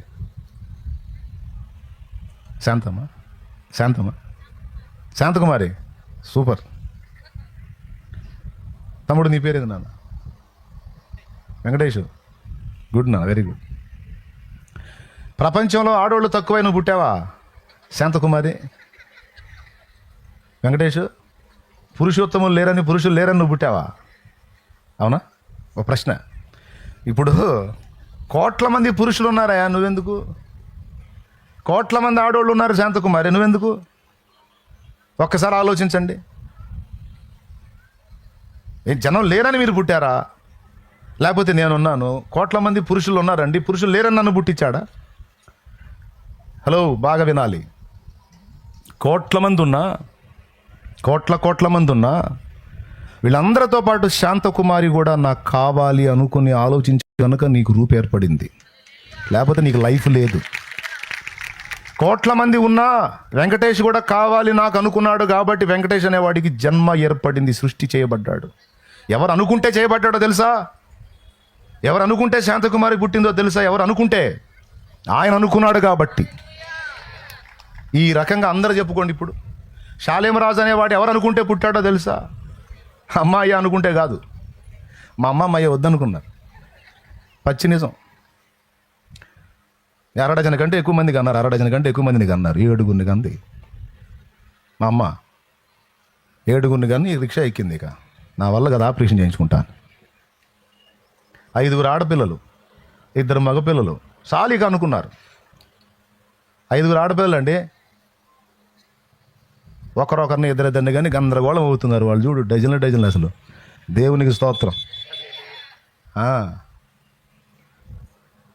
ఒక పిల్లవాడిని హాస్పిటల్లో కొట్టేశారు. వాడు ఏడున్నాడో తెలియదు ఇప్పుడు కూడా. ఒక బిడ్డ దొంగిలించబడ్డాడు. ఒక్కడే కొడుకు మిగిలాడు. 5గురు ఆడపిల్లలు. అందులో ఒక పాప చిన్నప్పుడే కన్ను మూసింది. ఇక 4 ఆడపిల్లలు, ఒక మగబిడ్డ. 7గురిలో 2, ఒకడు దొంగిలించబడ్డాడు, ఒక పాప ఏమో చనిపోయింది. 5గురు ఉన్నారు. ఇక చాలే, మొత్తం 7గురిని కన్నా 5గురు నిలబడ్డారు. ఇక 5గురిని లాక్కొస్తే చాలు. అందులో 4 తల్లులు ఉన్నారు, మహాతల్లులు 4. తీసుకుపోయేవాళ్ళు, తెచ్చేవాడు ఒకడు ఉన్నాడు. ఇంక చాలే అనుకున్నారు. తీసుకుపోయేవాళ్ళు అంటే కట్నాలే. స్తోత్రం. వద్దనుకొని ఎక్కింది మా అమ్మ. అప్పుడు పెద్దోళ్ళు ఉంటారు కదా, పెద్దోళ్ళు వాళ్ళు ఆపారని చెప్పిదిలే కానీ వాళ్ళు కాదు, ఆయన ఆపాడు. మా నాన్నకి లేదు ఆశ, మా అమ్మకి లేదు ఇంకొక బిడ్డని కందామన్న ఆలోచన లేదు. ప్రతి కూటానికి వచ్చింది, ఈ కూటానికి రానట్టుంది. వచ్చిందా? ఏడుంది? వచ్చింది. అది దేవునికి స్తోత్రం కలుగునుగా. కూటం అయినాక ఏడే ఉంటుంది, లోపల మందిరంలో ఉందంటే అడగండి కావాలంటే. ఇందాక సలహా చెబుతుంది ఎవరికో చెప్పి 3 దాకా సాగు కొడుతున్నాడు, పెందలాడు వదిలిపెట్టమన్నాను. దేవుని స్తోత్రం. దేవునికి స్తోత్రం కలుగును. కూటమి నాకు దొరికిద్ది, అడగండి. నిజమేనమ్మా అన్న చెప్పింది నిజమేనా అడగండి, చెప్పిద్ది. అవునమ్మా నేను ఏదో వద్దనుకున్నాను వాడిని. దేవుడే బుద్ధి పుట్టించాడు. దేవుడే బుద్ధి పుట్టి నిజంగా నా తల్లిదండ్రి కావాలనుకుంటే పుట్టల, వద్దు అనుకున్న తర్వాత నా తండ్రి వేశాడు నన్ను. నా ప్రభు కావాలనుకున్నాడు. ఆయన వద్దంటానికి వాళ్ళు ఎవరు? ఈ రూపాన్ని ఇచ్చినవాడు నా ప్రభు, ఈ దేహాన్ని ఇచ్చినవాడు నా ప్రభు, ఈ కంఠాన్ని ఇచ్చినవాడు నా ప్రభు, ఈ స్వరాన్ని ఇచ్చినవాడు నా ప్రభు, ఈ వరాన్ని ఇచ్చినవాడు నా ప్రభు, ఈ లైఫ్ని ఇచ్చినవాడు నా ప్రభు. పుట్టింది మొదలుకొని ఎన్నోసార్లు నీకు నాకు రూపాన్ని ఇచ్చింది నా ప్రభు, దేహాన్ని ఇచ్చింది, స్వరాన్ని ఇచ్చింది, జ్ఞానాన్ని ఇచ్చింది. నువ్వు ఏదో బాగుంది నా దగ్గర ఇది అంటే అదంతా నా తండ్రి నీకు ఇచ్చిన దయా దానము. అంతేకాదు నీకు నాకు కూడా పుట్టినప్పటి నుంచి ఇప్పటిదాకా ఎన్నోసార్లు మరణకరమైన అపాయాలు, గండాలు, రోగాలు, బలహీనతలు, సమస్యలు వచ్చినా చావు మన దరి చేరకుండా నేటి వరకు మనల్ని తప్పిస్తూ వచ్చినవాడు ఆయనే. ఈ సంగతి నీకు అర్థమైందా? ఒకవేళ ఇప్పటిదాకా డౌట్ ఉంటే ఇప్పుడు ఫైనల్ చేసుకో. తమ్ముడా, నేను ఒక వేస్ట్ ఫెలోని అని నువ్వు ఎప్పుడు అనుకోవద్దు. వేస్ట్ ఫెలోని చేసే వేస్ట్ పని నా దేవుడు ఎప్పుడు చేయడు. నువ్వు వేస్ట్ ఫెలో కాదు. నీ జన్మ వెనక ఒక ప్రణాళిక ఉంది నాన్న. నీ జన్మ వెనక ఒక ఉద్దేశం ఉంది నాన్న. నీ జన్మ వెనక ఒక ఉద్దేశం ఉందిరా తల్లి. నువ్వు వేస్ట్గా పుట్టలేదమ్మా. నువ్వు అనవసరంగా పుట్టింపబడిన దానివి కాదు. నువ్వు పెద్దదానివైనా, చిన్నదానివైనా, వృద్ధుడివైనా, యవనుడివైనా, నడి వయస్కుడివైనా, పిల్లవాడివైనా, బాబు అమ్మ, నీ జన్మ వెనుక నా దేవుని ఉద్దేశాలు, ప్రణాళికలు ఉన్నాయి. నువ్వు జరిగించాల్సిన కార్యాలు ఉన్నాయి. నీ అవసరత ఈ భూగోళానికి ఉంది కాబట్టి ఇంతమందిలో నిన్ను పుట్టించాడ్రా తల్లి. లేకపోతే నువ్వు ఉండేదాన్ని కాదు. కొట్టితే గట్టి కొట్టు, పొదుపు కొట్టద్దు. ఇక్కడ ఉన్న వాళ్లే కాదు, ఇక్కడ కూర్చున్న వాళ్లే కాదు, ఇక్కడ ఉన్నటువంటి సరౌండ్స్లో ఉన్న వాళ్లే కాదు, లైవ్ ద్వారా వీక్షించే వేలాది మంది కూడా ఇదే సమాధానం.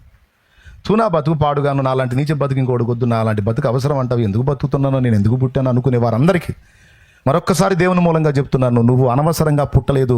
నీ జన్మ వెనక నా దేవునికి ఒక ఉద్దేశం ఉంది, ఒక కారణం ఉంది, ఒక ప్రణాళిక ఉంది. నీవు నెరవేర్చాల్సిన పనులు భూమి మీద కొన్ని ఉన్నాయి. ఎవనుడా గుర్తుపెట్టుకో, నేను వేస్ట్ ఫెలో నేను ఎప్పుడు అనుకోవద్దున్నాను. నీ ద్వారా దేవుడి కార్యాలు జరగాల్సి ఉంది, దేవుని చిత్తం నీలో నెరవేరాల్సి ఉంది. అనవసరంగా చేయలేదు నాన్న.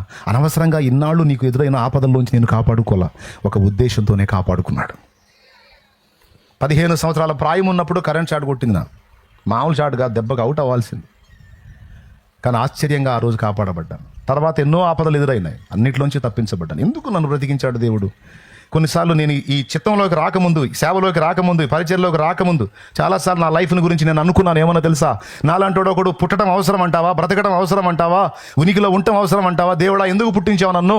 ఎందుకు బతకనిస్తున్నావు నన్ను? నా ప్రాణం తీసేయొచ్చు కదా, నన్ను చంపేయొచ్చు కదా అని చాలాసార్లు నేను దేవుని ముందుకెళ్ళి ఏడ్చుకున్న రోజులు ఉన్నాయి. దేవుడా నన్ను చంపు అని. హలో, వింటున్నారా? ఎంతమంది వింటున్నారమ్మా? నేను అనుకున్నానా? మీరు కూడా అప్పుడప్పుడు అనుకున్నారా? నేను కూడా కొన్నిసార్లు అలా అనుకున్నాను అన్న వాళ్ళు చేతులు ఎత్తండి. అందరూ అనుకున్నారు. ఏం చేద్దాం, విసుగు బతుకు మీద ఎరక్తి పుట్టి సీదర వేసినప్పుడు ఎవరైనా అనుకుంటారు, ఎందుకు నా బతుకు దరిద్ర బతుకు అనిపించిందా? నాకే అనిపిస్తే మీకు అనిపించదు ఏంది? కానీ నాకేం తెలుసండి దేవుడు ఇలాంటి ప్రణాళిక కలిగి ఉన్నాడని, ఇలాంటి పని నా ద్వారా జరగాల్సి ఉందని, ఎన్నో జీవితాలు కట్టబడాల్సి ఉంది, రక్షించబడాల్సి ఉంది, ఎంతోమంది ఆయన వైపు త్రిప్పబడాల్సి ఉంది, ఎంతో పని జరగాల్సి ఉందన్న సంగతి నాకేం తెలుసండి? ఇది ఏమీ ఎరగనప్పుడే చావాలనుకున్నా, చావు కోరుకున్నా, చావును ఎదురు చూసా, చావును అపేక్షించా. కానీ నేను అడిగానని నా కోరిక దేవుడు తీర్చలా. దేవుడు మనకు చేసే మేలుల్లో గొప్ప మేలేంటో తెలుసా? మనం అడిగినవన్నీ చేయకపోవటం. చాలామంది కోరిక ఏంటో తెలుసా? నాన్న తాడు పైకి కట్టు, నాన్న నువ్వే కట్టు, పైకి కట్టు. నాకు వెళ్ళి చూడండి, మీరు చూస్తారు లేదని టెస్ట్ చేశాలే. దొరికారు, మొత్తం దొరికారు. దేవునికి స్తోత్రం, హల్లెలూయా. ఏం చెప్పా? తాడు పై కట్టమని చెప్పాను. దానికి ముందు ఏం చెప్పాను? దేవుడు మనకు చేసే గొప్ప మేలేంటో తెలుసా? మనం అడిగినవన్నీ చేయకపోవటం. మన ఆశ ఏందో తెలుసా? మనం అడిగినవన్నీ చేస్తే బాగుండని. మనం అడిగినవన్నీ చేస్తే ఎప్పుడు పోయి ఉండేవాళ్ళ కాటికి. ఎందుకంటే చాలాసార్లు అడిగావు, దేవుడా నన్ను తీసుకొని ఆమేన్ అన్నట్టయితే అప్పుడే కట్టేవాళ్ళు పాడా. దేవునికి స్తోత్రం. ఎవరికో సోది మొహవాడ సచ్చేది నీ ద్వారా పనుంది ఆగి అంటాడు ఆయన. చాలాసార్లు అడిగావు, దేవుడు నీ ప్రార్థన వినలా. కొన్నిసార్లు మన ప్రార్థన వినకపోవటం కూడా మనకు మంచిది. ఇదే కాదు, చాలా విషయాల్లో మన ప్రార్థన అన్నీ వినకూడదు. దేవుడు ఏది మనకు మేలో అదే వినాలి, ఏది మన తిక్కల ప్రార్థన అది వినొద్దు. పొరపాటున నేను అడిగినప్పుడు దేవుడు ఆమెను అని ఉంటే వామ్మో ఎంత కృప పోగొట్టుకునేవాడో తెలుసా. అసలు మీరెవరండి, నేనెవరండి, ఈ ఎండేందండి, ఈ ఊరేందండి, శాలేం రాజన్న వస్తున్నాడు అనగానే ఈ పరుగులు ఏందండి, ఏమండి నేను వచ్చేసరికి మొత్తం ఎంతమంది కూర్చొని ఉన్నారు. ఏంటండి మీ హృదయాల్లో అంత స్థానం నా దేవుడు ఇచ్చిందే కండి. నాకు ముందు అసలు ఆనందం ఏడిపోతుందేమో చూస్తుంటే. ఎందుకు వస్తుంది తెలుసా, ఈ ప్రేమ, ఈ అనుబంధం నా తండ్రి ఏర్పరిచింది కదా, ఈ మమత నా తండ్రి ఏర్పరిచింది కదా, బిడ్డల హృదయాల్లో అంత చోటు నా ప్రభు ఇచ్చింది కదా.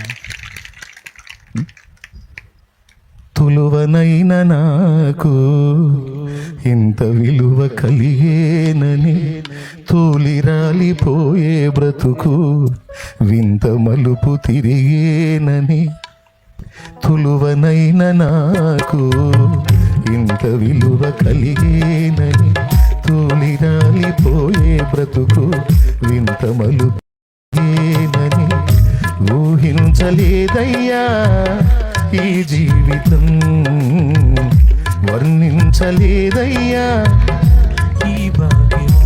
దేవునికి మహిమ కలుగునుగా. పెద్ద తల్లులు, ముసలమ్మలు కూడా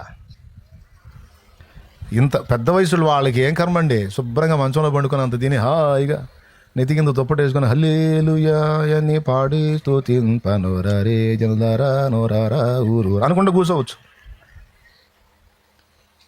కానీ వాళ్ళు కూడా కర్ర వేసుకొని ఆయన ఎవరో పేట ఆయన వస్తున్నాడు అంట, పాండి చిన్నగా బాధ అనుకుంటూ వచ్చారు. ఏంది ఈ అనుబంధం పెద్దనా, నువ్వు ఎందుకు రావాలి, నీకు అంత అవసరం ఏముంది, ఈ ధన్యత అంతా నా దేవుడు ఇచ్చిందే పెద్దనా. ఆనాడే నన్ను చంపు ప్రభు అన్నాడు, ఆమెనన్నట్టు అయితే అసలు మీరు మిమ్మల్ని కలిసేవాడిని, నేను నన్ను కలిసేవాళ్ళ మీరు. నా తండ్రి కృప కదా, సృష్టించినోడు సావగొట్టడానికి సృష్టించాడు.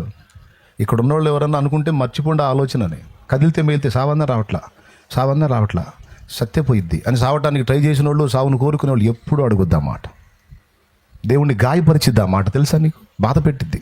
నీకెంత బాధ ఉన్నా, శ్రమ ఉన్నా, వేదన ఉన్నా, ఇరుకున్నా, ఇబ్బంది ఉన్నా, కష్టమైన, కన్నీళ్ళైనా, అవమానాలైనా, పడుగాని చావు నాకు కావాలి అని మాత్రం అనొద్దు. నువ్వు దేవుడిని అవమానపరిచిందని అవుతావు, గాయపరిచిందని అవుతావు, గాయపరిచినోడు అవుతావు. నాకు చావు రావట్లేదు, చచ్చిపోతే బాగుండని కోరిక ఎప్పుడు కోరొద్దు. ఎందుకంటే నా తండ్రి నీ పట్ల ఒక ఉద్దేశాన్ని కలిగి ఉన్నాడు, ప్రణాళిక కలిగి ఉన్నాడు.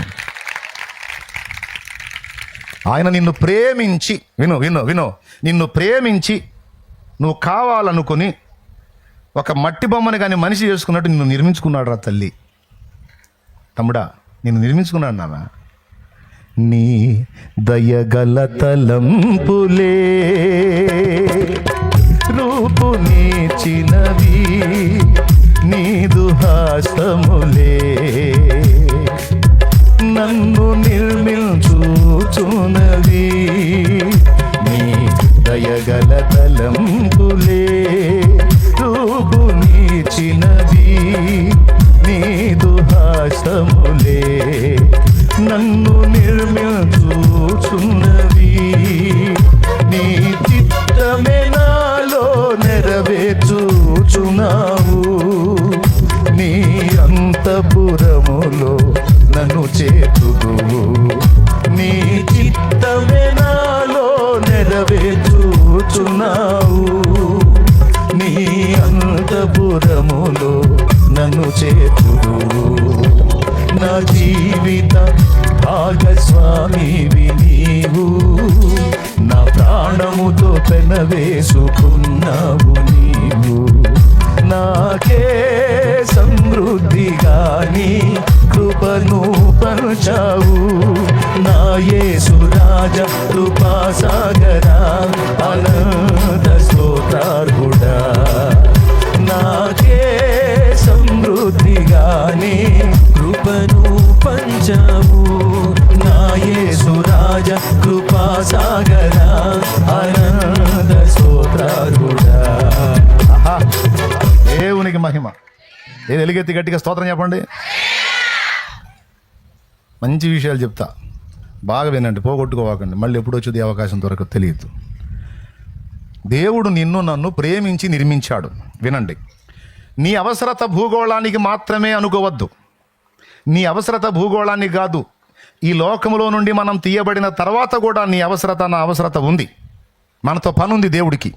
ఇది నిజం. ఏంది ఏడే జల్లట్లా నేను చాలేమన్నా ఏడే జల్లట్లా. ఇంట్లో అసలు ఎవరు లెక్క చేయట్లా. మంచి మంచి వాళ్ళు చేస్తున్నారు, నువ్వు చావచ్చుగా అంటున్నారు. ఏంది నేను ఏడే జల్లని దాన్ని ఏడే జల్లనోడిని అక్కడేం పని ఉందా, నాడేం పనికి వస్తాను నేనంటే అదే మరి. ఏమో ఎందుకు పనికి వస్తావు చేసినోడిని అడిగితే చెబుతాడు, నన్ను అడిగితే నేనేం చెబుతా? ఏమంటావు?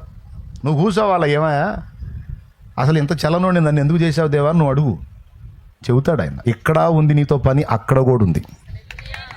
మైండ్ బాగున్న వాళ్ళందరూ జాగ్రత్తగానండి, బాగా వినాలి, సీరియస్ మ్యాటర్. మనల్ని సృష్టించడం దేవుడికి పెద్ద కష్టం కాలేదు, టైం తీసుకోదు. మనల్ని సృష్టించడానికి ఎక్కువ టైం తీసుకోవాలి, ఈజీగా సృష్టించేశాడు మనల్ని నిర్మించడం, మన బాడీ. ఇప్పుడు దేవుడు రిస్క్ చేస్తున్నది ఏంటో తెలుసా? ఎక్కువ టైం తీసుకొని మనల్ని నిర్మించడం ఈజీయే. బొమ్మను చేశాడు, ఊపిరిదాడు, అయిపోయింది, మనిషి వచ్చేసాడు. ఇప్పుడు దేవుడు మనలో నిర్మిస్తున్నది అసలైంది ఏంటంటే వ్యక్తిత్వము. దేవుని సృష్టి ఇంకా పూర్తి కాలా. జస్ట్ బొమ్మలు చేసి ఊపిరిదాడు, మనుషులు చేశాడు, భూమి మీద తిప్పుతున్నాడు అంటే ఇంతటితో సృష్టి అయిపోయింది అనుకుంటున్నారు చాలామంది. కాలా, సగమే అయింది, సంపూర్ణం కాలా. ఇంకా ఏంటి సంపూర్ణం అంటే మనల్ని తన పోలికగా తన స్వరూపములోనికి మార్పు చెందించినప్పుడు తన పని కంప్లీట్ అయింది. అర్థమైందా? మనల్ని రకరకాల అనుభవాల గుండా తీసుకెళ్ళి మన వ్యక్తిత్వాన్ని నిర్మిస్తున్నాడు ఆయన. మన బాడీని నిర్మించడానికి ఈజీయే, కానీ మన క్యారెక్టర్ని డిజైన్ చేయడానికి బోల్డ్ అంత రిస్క్ అవుతుంది. దానికి బోల్డ్ అన్ని కలిపి రప్పించాల్సి వస్తుంది మన బ్రతుకులోకి. ఇది అర్థమైందా మీకు అసలు ఎప్పుడన్నా? మనల్ని ఇక్కడ పనికొచ్చేటట్టు చేయడానికి, అక్కడ కూడా పనికొచ్చేటట్టు మనల్ని మార్చడానికి ఆయన సంకల్పమైంది. ఎలాగో బైబిల్లో చూపిస్తా. మీరు ఎప్పుడన్నా ఊహించారా దేవదూతలకు మనం తీర్పు తీరుస్తామని? చూడు, 1 కొరింథీ పత్రిక 6వ అధ్యాయము 3వ వచనం చదువు. మనము దేవదూతలకు తీర్పు తీర్చుదుమని మీరు ఎరుగరా? వాళ్ళంది ఈ సమయాలు 1 కొరింథీ పత్రిక 6వ అధ్యాయం 3వ వచనం చదువుతున్నాడు. చూడండి, ఈ మాట నిజమో కాదో మీరే డిసైడ్ చేసుకోండి, అందరూ వినాలి. మనము దేవదూతలకు తీర్పు తీర్చుదుమని ఎరుగరా? అదేందా ఆ మాట అన్నాడు? దేవదూతలు ఎక్కడ, మనం ఎక్కడండి? ఒక దేవదూత గాఢాంధకారంలో నిలబడితే ఆ ప్రదేశం అంతా కూడా పట్టపగలు వెలుగైపోయిద్ది. మనం చీకట్లో నిలబడ్డామంటే మనకు మనమే కనపడం. దేవునికి స్తోత్రం. అసలు దేవదూత ఎక్కడ, మనం ఎక్కడ? కానీ ఆశ్చర్యకరమైన రహస్యం రాపిచ్చాడు అక్కడ గ్రంథంలో. దేవదూతలు ఇప్పుడు నీకు ఘనం కావచ్చు, రేపు భవిష్యత్తులో నువ్వు వాళ్ళకి మించిన వాడివి అవుతావు. సాక్షాత్తు యేసయ్య పక్కన కూర్చుంటావు నువ్వు. నీ క్యారెక్టర్, నీ పొజిషన్, నీ క్యాడర్ ఏంటో తెలుసా? నువ్వు దేవదూతలకు తీర్పు తీర్చే ఆధిక్యతలకు వెళ్ళిపోతావు అంటున్నాడు ఆయన. ఉంది గ్రంథంలో. ఎప్పుడన్నా ఊహించారా దేవదూతలకు మనం ఇలా కూర్చొని ఇలా తీర్పు తీరుస్తామని? కానీ ఆ మాట బైబిల్లో ఉందా లేదా? ఇప్పుడు చెప్పు, నేను ఏడే జల్లను అంటున్నావుగా. నువ్వు ఇక్కడ కాదు, నేను ఎక్కడా జల్లిస్తాడు, ఇంతకంటే శ్రేష్టంగా అక్కడ జల్లుతావు నువ్వు. అక్కడ ఉంది నీతో పని తమ్ముడా, చెల్లి. ఇంకొక మాట చూపిస్తా. ఎఫ్ఎస్సి పత్రిక 3వ అధ్యాయము 8-11 వచనాలు చదువు. ఎఫ్ఎస్సి పత్రిక 3:8-11 వచనాలు చదువు. బైబిల్లోనే చూడు. దేవుడు మన ప్రభువైన క్రీస్తు యేసునందు చేసిన నిత్య సంకల్పము చొప్పున పరలోకములో ప్రధానులకును. ఆగక్కడ. ఎక్కడ ప్రధానులు? జాగ్రత్తగా చెప్పాలి. నిద్ర వచ్చిన వాళ్ళు గట్టిగా స్తోత్రం చెప్పండి. ఓ, నిద్ర వచ్చిన వాళ్ళు చెప్పమన్నా. నువ్వు కళ్ళు తెరిచి చూస్తావే. మెలుగుతున్న వాళ్ళు చెప్పండి. అది నేనేం చెబుతున్నాను, మీరు ఇంటర్నల్ చెక్ చేస్తున్నా. చదువు. పరలోకములో ప్రధానులకును అన్నాడు. ఈ లోకము ప్రధానులా, పరలోకములో ప్రధానులా? చదువు. పరలోకములో ప్రధానులకును అధికారులకును సంఘము ద్వారా. సంఘం ఎక్కడిది? సంఘం భూమి మీద, పరలోకంలోదా? అంటే సంఘం అంటే ఎవరు? సంఘం అంటే ఎవరు? జనం అనవాకు. సంఘం అంటే మనం, నేను అను. చెప్పు, నేను. రైట్, నువ్వు సంఘం, నేను సంఘం, మనందరం కలిసిందే సంఘం. ఇక్కడ నుంచి తీయబడే ఈ సంఘమట పరలోకములో ప్రధానులకు, అధికారులకు దేవుని యొక్క నానావిధ జ్ఞానము చెప్పాలట. అది ఆయన దయాపూర్వక నిత్య సంకల్పం అట. నేను చెప్పాను, ఆడుందా? చూడు ఒకసారి, నీ బైబిల్లో కూడా అదే ఉంటుంది చూడు. తన యొక్క నానా విధమైన జ్ఞానము ఇప్పుడు తెలియబడవలనని ఉద్దేశించి శోధింప శక్యము కాని క్రీస్తు ఐశ్వర్యమును అన్యజనులలో ప్రకటించుటకును సమస్తమును సృష్టించిన దేవుని యందు పూర్వకాలము నుండి మరుగయ్యున్న ఆ మర్మమును గూర్చిన ఏర్పాటు ఎట్టిదో అందరికీ తేటపరచుటకును పరిశుద్ధులందరిలో అత్యల్పుడనైన నాకు ఈ కృప ఎంత అవసరంలా, సంఘము ద్వారా తన యొక్క నానా విధము తెలియబడవలనని ఉద్దేశించి. అయిపోయింది. ప్రియులారా గమనించాలి, మీరు ఇంట్రెస్ట్గా ఉన్నారా? ప్రార్థన చేయనా? ఎంతమంది ఇంట్రెస్ట్గా ఉన్నారు? చేతులు ఎత్తండి. ఎవరు మిస్ అవ్వట్లేదు కదా? నేను వాల్యుబుల్ ఇన్ఫర్మేషన్ ఇస్తున్నా. రైట్.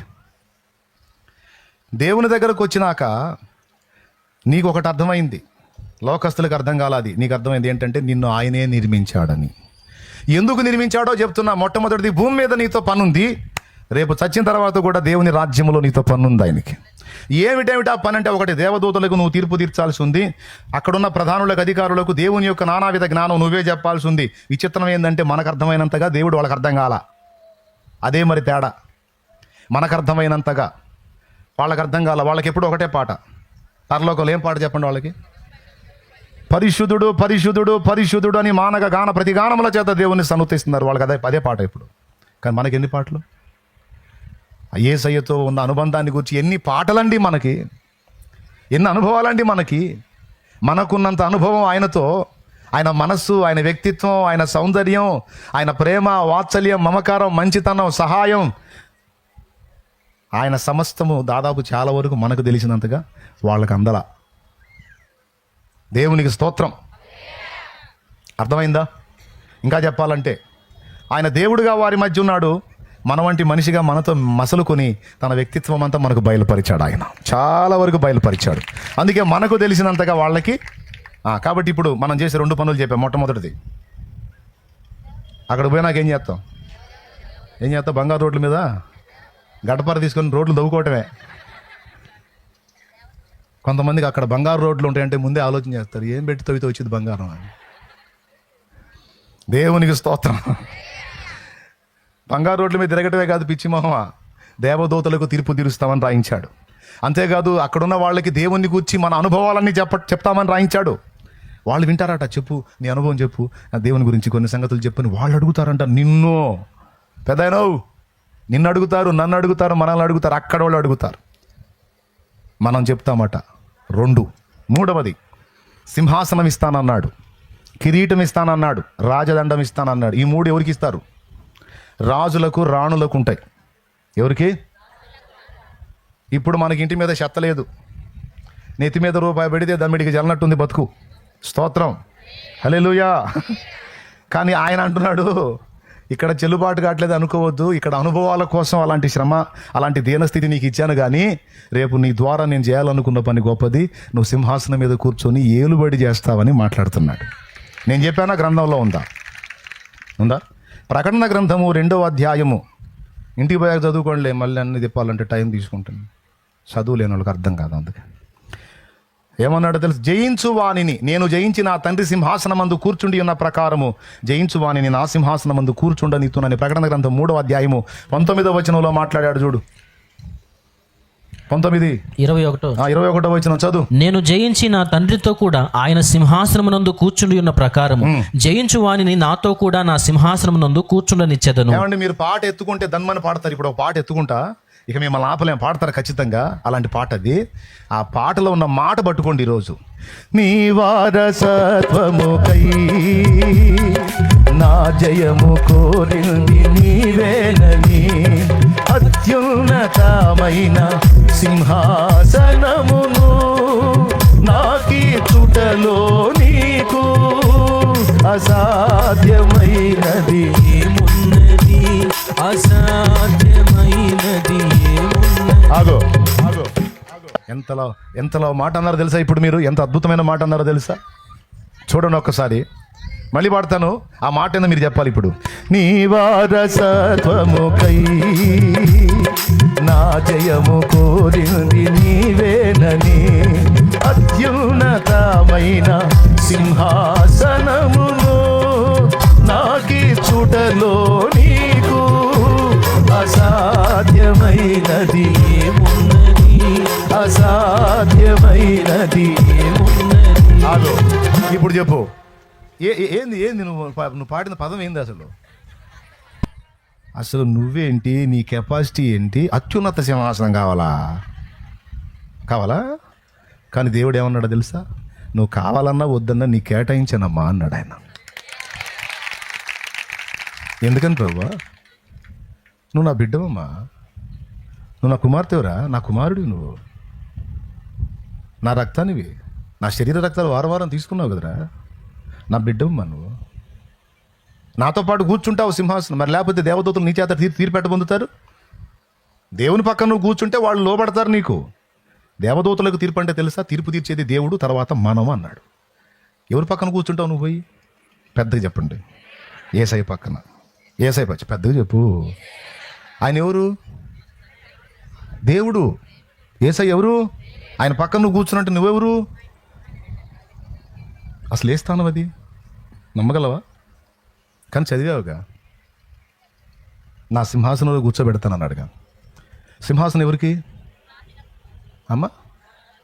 మరి అప్పుల సంగతి ఏంది?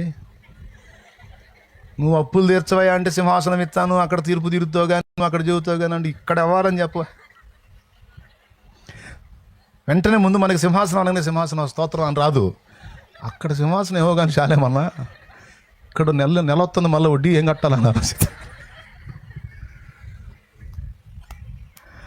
కానీ నేను చెప్పేది నిజం.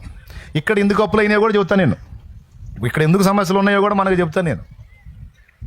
అందరికి ఉన్నాయి, మనకున్నాయి కాదు. అందరికి వేరు, మనకు వేరు. మనకు ఎందుకో కూడా చెప్తా. బాగా వినండి, ప్రతిదీ క్లియర్గా అందిస్తా. ఇంకా కట్టా కొట్టే తెచ్చాను 3 మొక్కల్లో మొత్తం ఇక ముగింపులోకి వచ్చేస్తాను నేను. ఇంకెక్కువ ఇబ్బంది పెట్టను మిమ్మల్ని, ఎందుకంటే మళ్ళీ మందిర ప్రతిష్ఠలా. అందుకని నేను మా అమ్మ వార్నింగ్ ఇచ్చింది, 3 దాకా సాగు కొడుతున్నాడు జనాన్ని. దేవుని స్తోత్రం. వింటున్నావా? చెప్పండి, మనల్ని నిర్మించిన వాడెవరు? ఎవరు? ఎప్పుడు అర్థమైంది నీకు ఆ సంగతి? ఆయన దగ్గరకు వచ్చినప్పుడా, రాకుండా ఇంట్లో కూర్చున్నప్పుడా? అది అర్థమైంది. ఒకటి అర్థం. రెండోది ఏమర్థమైంది? నిన్ను అనవసరంగా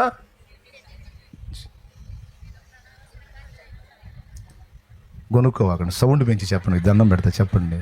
ఆ లైవ్లో ఉన్న వాళ్ళు ఏమంటే వాళ్ళని అడిగి చూస్తారు, కానీ వాళ్ళకి వినపడదు, సౌండ్ వినపడదు మనకి. మీకేం అర్థమైందో నాకు తెలియాలిగా, చెప్పండి. ఏం అర్థమైంది నీకు? నువ్వు ఆయన దగ్గరకు వచ్చినప్పుడు ఆయనే నిన్ను పుట్టించాడని అర్థమైంది. నీ జన్మకు ఒక పరమార్థంతోనే, ఒక ఉద్దేశంతో నిర్మించడం. ఏంటి ఉద్దేశం అంటే, ఇక్కడ నీతో పని ఉంది, అక్కడ కూడా నీతో. అది 3వ పాయింట్. ఇక్కడ ఏం పని ఉంది? ఏం పని ఉందో తర్వాత చెబుతాం. ఇప్పుడు నాతో ఏం పని ఉండి తిప్పుతున్నాడు? ఇప్పుడు నా ద్వారా పని చేస్తున్నాడు కొంత పని. ఇక్కడ అయిపోయిన తర్వాత మళ్ళీ అక్కడ కూడా ఉంటుంది పని. ఖాళీగా ఉండేది లే. అక్కడ ఏం చెప్పాడు? ఏమేమి వాగ్దానం చేశాడు? దూతలకు తీర్పు తీరుస్తావన్నాడు. రెండవది, వాళ్ళకి జ్ఞానాన్ని చెప్తావన్నాడు. మూడవది, సింహాసనం అన్నాడు. సింహాసనం ఎవరు కూర్చుంటారు? రాజులు కూర్చుంటారు, రాణులు కూర్చుంటారు. అంతేనా? కిరీటం కూడా అన్నాడు. బైబిల్లో చాలా కిరీటాలు ఉన్నాయి. అక్షయ కిరీటం ఉంది, నీతి కిరీటం ఉంది, వాడబారని కిరీటం ఉంది, మహిమ కిరీటం ఉంది, జీవ కిరీటం ఉంది, దయా కిరీటం ఉంది. ఇన్ని కిరీటాలు ఉన్నాయి. కిరీటం ఎవరు పెట్టుకుంటారు? ముక్కు పుడక్కి దిక్కులేదు. కిరీటాలంట, కిరీటం ఉంది. మరి నీకు ముక్కు పుడక లేకపోయినా కిరీటం ఉంటుంది.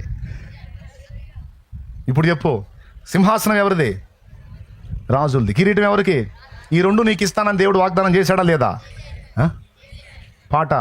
నీతి కిరీటం దర్శనముగా దర్శించిన పరిశుద్ధ, నీతి కిరీటం దర్శనముగా దర్శించిన పరిశుద్ధ పౌలుకు విశ్వాసం. హల్లెలూయా. మీకు తెలియని పాట, ఓకేనా? ఇప్పుడు ఇంకో పాట పాటిస్తాం, మళ్ళీ ఆగండి, అయిపోలా. కిరీటం సింహాసనం కలిగి ఉన్న వాళ్ళు రాజులు, రాణులు. మనల్ని ఏమని పిలిచాడు? రాజులైన పెద్దగా. ఇప్పుడు మళ్ళీ పాడు. రాజవంశములో యాజకత్వము చేసేదను, రాజవంశములో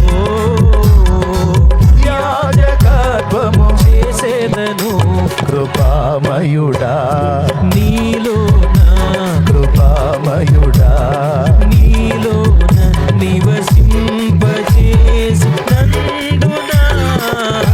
ఇదిగో నా స్తుతుల సింహాసనం, నీలో నివసింపజేసి నందునా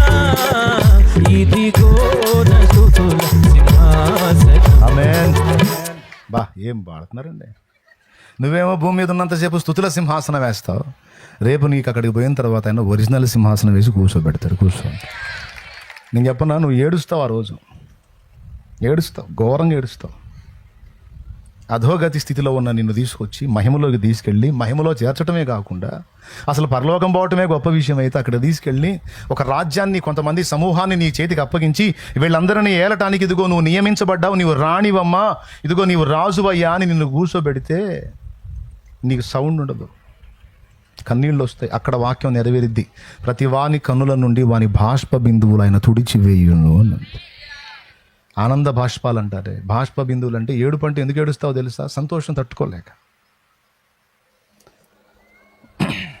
అందుకే నేను అంతసేపు మొత్తుకొని చెప్పేది, తక్కువ అంచనా అయ్యొద్దు, ఏసైని తక్కువ అంచనా అయ్యొద్దు, ఏముంది ఏం ఒరిగింది అనొద్దు, బోల్డ్ అంత పనుంది, నీతో ప్రణాళిక ఉందని చెప్తాను.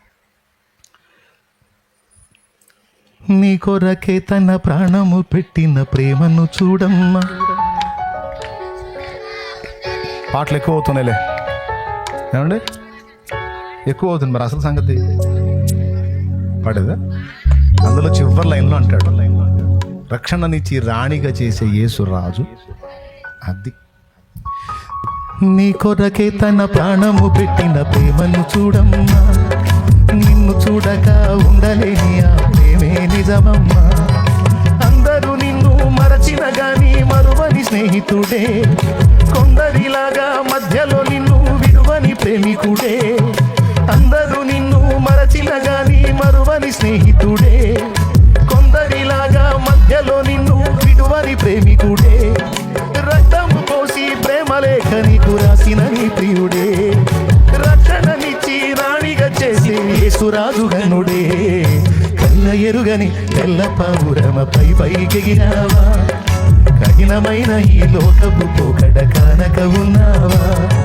కళ్ళ ఎరుగని తెల్ల పావురమపై పైకెగిరావా, కఠినమైన ఈ లోకపు పోకడ కానక ఉన్నావా. దేవునికి మహిమ. కిరీటము సింహాసనం రెండు ఇచ్చాడంటే రాజ్యాన్ని కూడా ఇస్తాడమ్మా. రాజ్యం అంటే తెలుసా? వ్యక్తుల సమూహము. దేవుడు సృష్టించిన తేజోలోకాలు కోటాను కోట్లున్నాయి. అక్కడ కూర్చొని నువ్వు పరిపాలించడానికి, అక్కడ నిన్ను చేర్చడానికి ఆయన పెద్ద సంకల్పం, అసలు ప్లాన్ అది. ఇక్కడ నిన్ను ఉట్టిగట్టి ఊరేగేటట్టు చేయడానికి కాదు. ఎంతకాలం ఉంటాం? కొద్ది కాలం. ఎందుకంటే మట్టి శరీరం కదా. దీన్ని మార్చి తర్వాత మహిమ శరీరం ఇస్తాడు. దానికి ముసలితనం ఉండదు. ఆ శరీరంలో మోకాళ్ళ నొప్పులు రావు. ఆ శరీరానికి కళ్ళజోడు అవసరం లేదు. ఆ శరీరానికి పళ్ళు మళ్ళీ చెట్టు కట్టించుకునే అవసరం లేదు. అసలు నిజంగా అది మహిమ శరీరం. సంపూర్ణ వయస్కుడు 30 సంవత్సరాల ప్రాయంలో పూర్తిగా అవయవ నిర్మాణం, అవయవ సౌష్ఠవం కలిగిన ఒక యవనుడు ఎలాగైతే, యవనురాలు ఎలాగైతే ఉంటారో అలాగ పర్మనెంట్ లైఫ్ అంతా అదే బాడీ ఉంటుంది. గ్లోరియస్ బాడీ, మహిమ శరీరం. ఆ శరీరాన్ని నీకు ఇచ్చి ఆ సింహాసనం మీద నిన్ను కూర్చోబెట్టి యుగయుగాలు పాలించేటట్టుగా నీకు రాజ్యమును నియమిస్తాడని యేసయ్య తన గ్రంథమందు రాయించాడు. అపోస్తలులకు ఇచ్చిన వాగ్దానం మనకు కూడా. ప్రభువా, సమస్తము విడిచిపెట్టి నేను వెంబడించి తిని మాకేమి దక్కును అని పేతురు అడిగితే, సీమోనో, ప్రపంచ పునఃస్థితి స్థాపన యందు మీరు 12 సింహాసనం మీద కూర్చొని ఇశ్రాయేలు గోత్రాలకు తీర్పు తీరుస్తారనే మాట మాట్లాడే అబద్ధమాది? అబద్ధమా? నగ్న సత్యం. నా తండ్రి నెరవేరుస్తాడు. ఇన్ని ఇప్పుడు చెప్తా. 2, ఫస్ట్ ఆయనే నిన్ను నిర్మించాడు. 2వది ఇక్కడికి అక్కడికి 2 ప్రయోజనార్థం నిన్ను నియమించాడు. 3వది ఈ స్థాయిని నీకు నాకు దక్కించడానికి నిన్ను ప్రేమించి నీకోసం ప్రాణం పెట్టాడు. ఇందాక అడిగాను, దేవుని దగ్గరకు వచ్చాక ఏమర్థమైందిరా నీకని అడిగాను. తల్లి ఏమర్థమైందంటే ప్రాణం పెట్టాడన్నా అన్నావు. అది అక్కడ అర్థమైంది. మనం ఏదన్నా ఒక వ్యక్తి మీద నమ్ముకోవాలి అనుకోవాలంటే ముందు ఆ వ్యక్తిని నమ్మాలి కదా. తెలిస్తేనేగా బంగారం అప్పచెబుతాం. బంగారం అప్పచెప్పాలంటే మనిషి నమ్మకత్వం తెలియాలి. బతుకుని అప్పచెప్పాలంటే ఇంకా నమ్మకస్తుడై ఉండాలి. మరి యేసయ్యని ఎలా నమ్మామంటే యేసయ్య మనకంటే ముందు తన బ్రతుకుని మన కొరకు ధారపోశాడు కాబట్టి, తన జీవాన్ని మన కోసం ఒలికించాడు కాబట్టి. ఎంత ప్రేమించాడు, ఎంతగా. ప్రాణం పెట్టుట అంటే చిన్న మాటరా? మహిమను వదిలిపెట్టొచ్చాడా? అరచేతుల దెబ్బలు తిన్నాడా? చేతుల్లో శీలలు, కాళ్ళలో శీలలు, నోటి వెంట రక్తం, ముక్కుల వెంట రక్తం, చెవుల వెంట రక్తం, కళ్ళ వెంట రక్తం, సర్వ శరీరము తూట్లు గాయపరచబడి చీలికలు పేలికలుగా చర్మమై. మీకు ఒక్క మాటలో చెప్పాలంటే మనుషులు చూడలేకపోయారంట ఆయన వైపు. మనుషులు చూడనొల్లని వానిగా ఆయన చేయబడ్డాడు అని రాస్తుంది. ఇదంతా ఎంత ప్రేమను బట్టి. నిన్ను నన్ను ప్రేమించి దూషణలు భరించాడు, ఉమ్ములు సహించాడు. మన రోడ్డు మీద పోతుంటే ఒకడు పక్కన ఊస్తే మన కోపం వచ్చింది. నన్ను చూశాడని కూడా గొడవ వేసుకుంటాం. యేసయ్య ముఖం మీద ఊశారు అని ఊస్తే, ఈరోజు యేసయ్య కోసం ఒక మాట కానీ ఒక దెబ్బ కానీ తినడానికి ఇష్టపడం మనం. కానీ నీ కోసం నా కోసం అరచేతుల దెబ్బలు తిన్నాడు, ఉమ్ములు సహించాడు, ముసుగు వేసి పిడిగుద్దులు గుద్ది బోధకుడా నిన్నెవరు కొట్టారో చెప్పు, ప్రవచించు అంటే అవమానాలను సహించాడు. నోటి వెంట రక్తం, యేసయ్య నోటి వెంట రక్తం ఊహించగలవా? యేసయ్య చెవుల వెంట రక్తం, యేసయ్య చేతుల్లో రక్తం.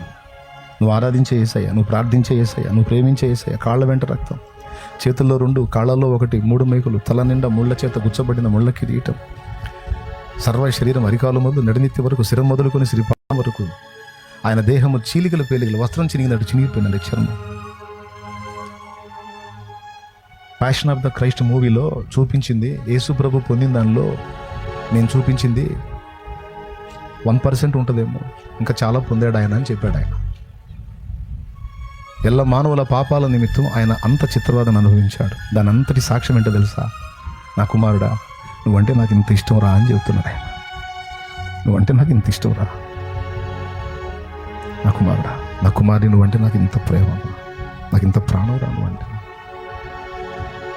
ఎన్ని అవమానాలైనా నేను నీకోసం సహించాను. సిలువలో నేను ఆ వేదన పడేటప్పుడు నేను నిన్నే చూసుకున్నాను. ప్రసవ వేదన పడే తల్లి చావును రుచి చూసిద్ది, కానీ ఆ చావులో కూడా ఆనందపడిద్ది పుట్టబోయే బిడ్డను తలుచుకొని. అలాగా నేను రక్తం చిందించి పాప పరిహారార్థమై ప్రాయశ్చిత్తంగా మీకోసం ప్రాణం పెడితే నా యందు మీరందరూ విశ్వాసం ఉంచి రక్షించబడతారని ఆనాడే మిమ్మల్ని చూశాను.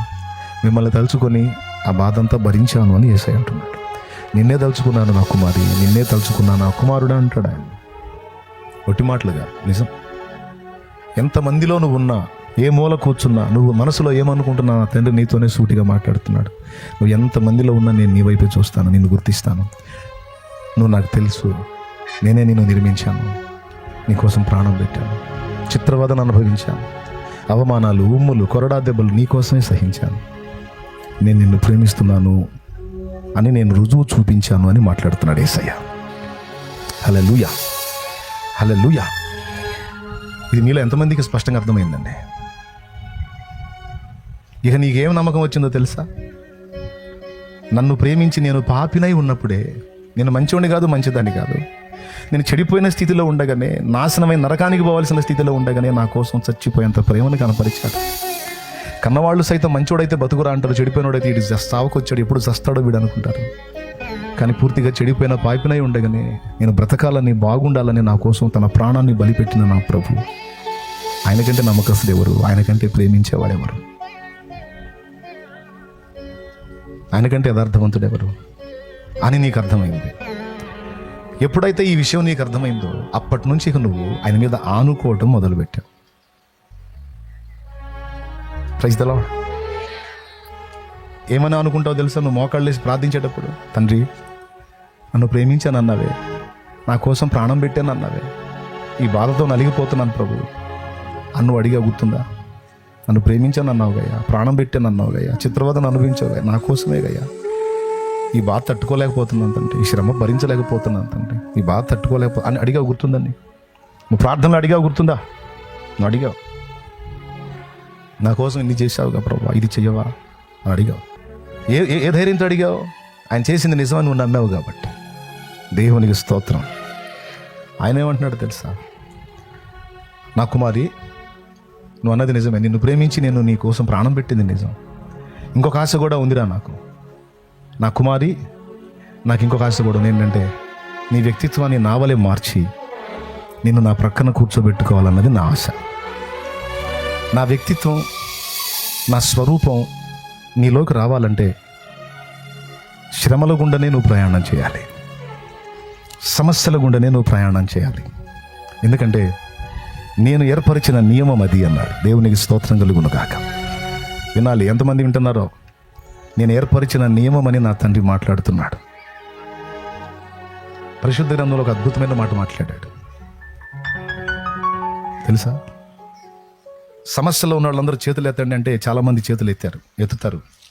ఒక్కసారి నీకు గుర్తుపెట్టుకో, ఆయనకి తెలియకుండా నీకు ఏ సమస్య రాదు. నీకు అప్పులు ఉన్నాయి అనేది ఆయనకు తెలిసే జరిగింది. నీకు బలహీనతలు ఆయనకు తెలిసే వచ్చినాయి.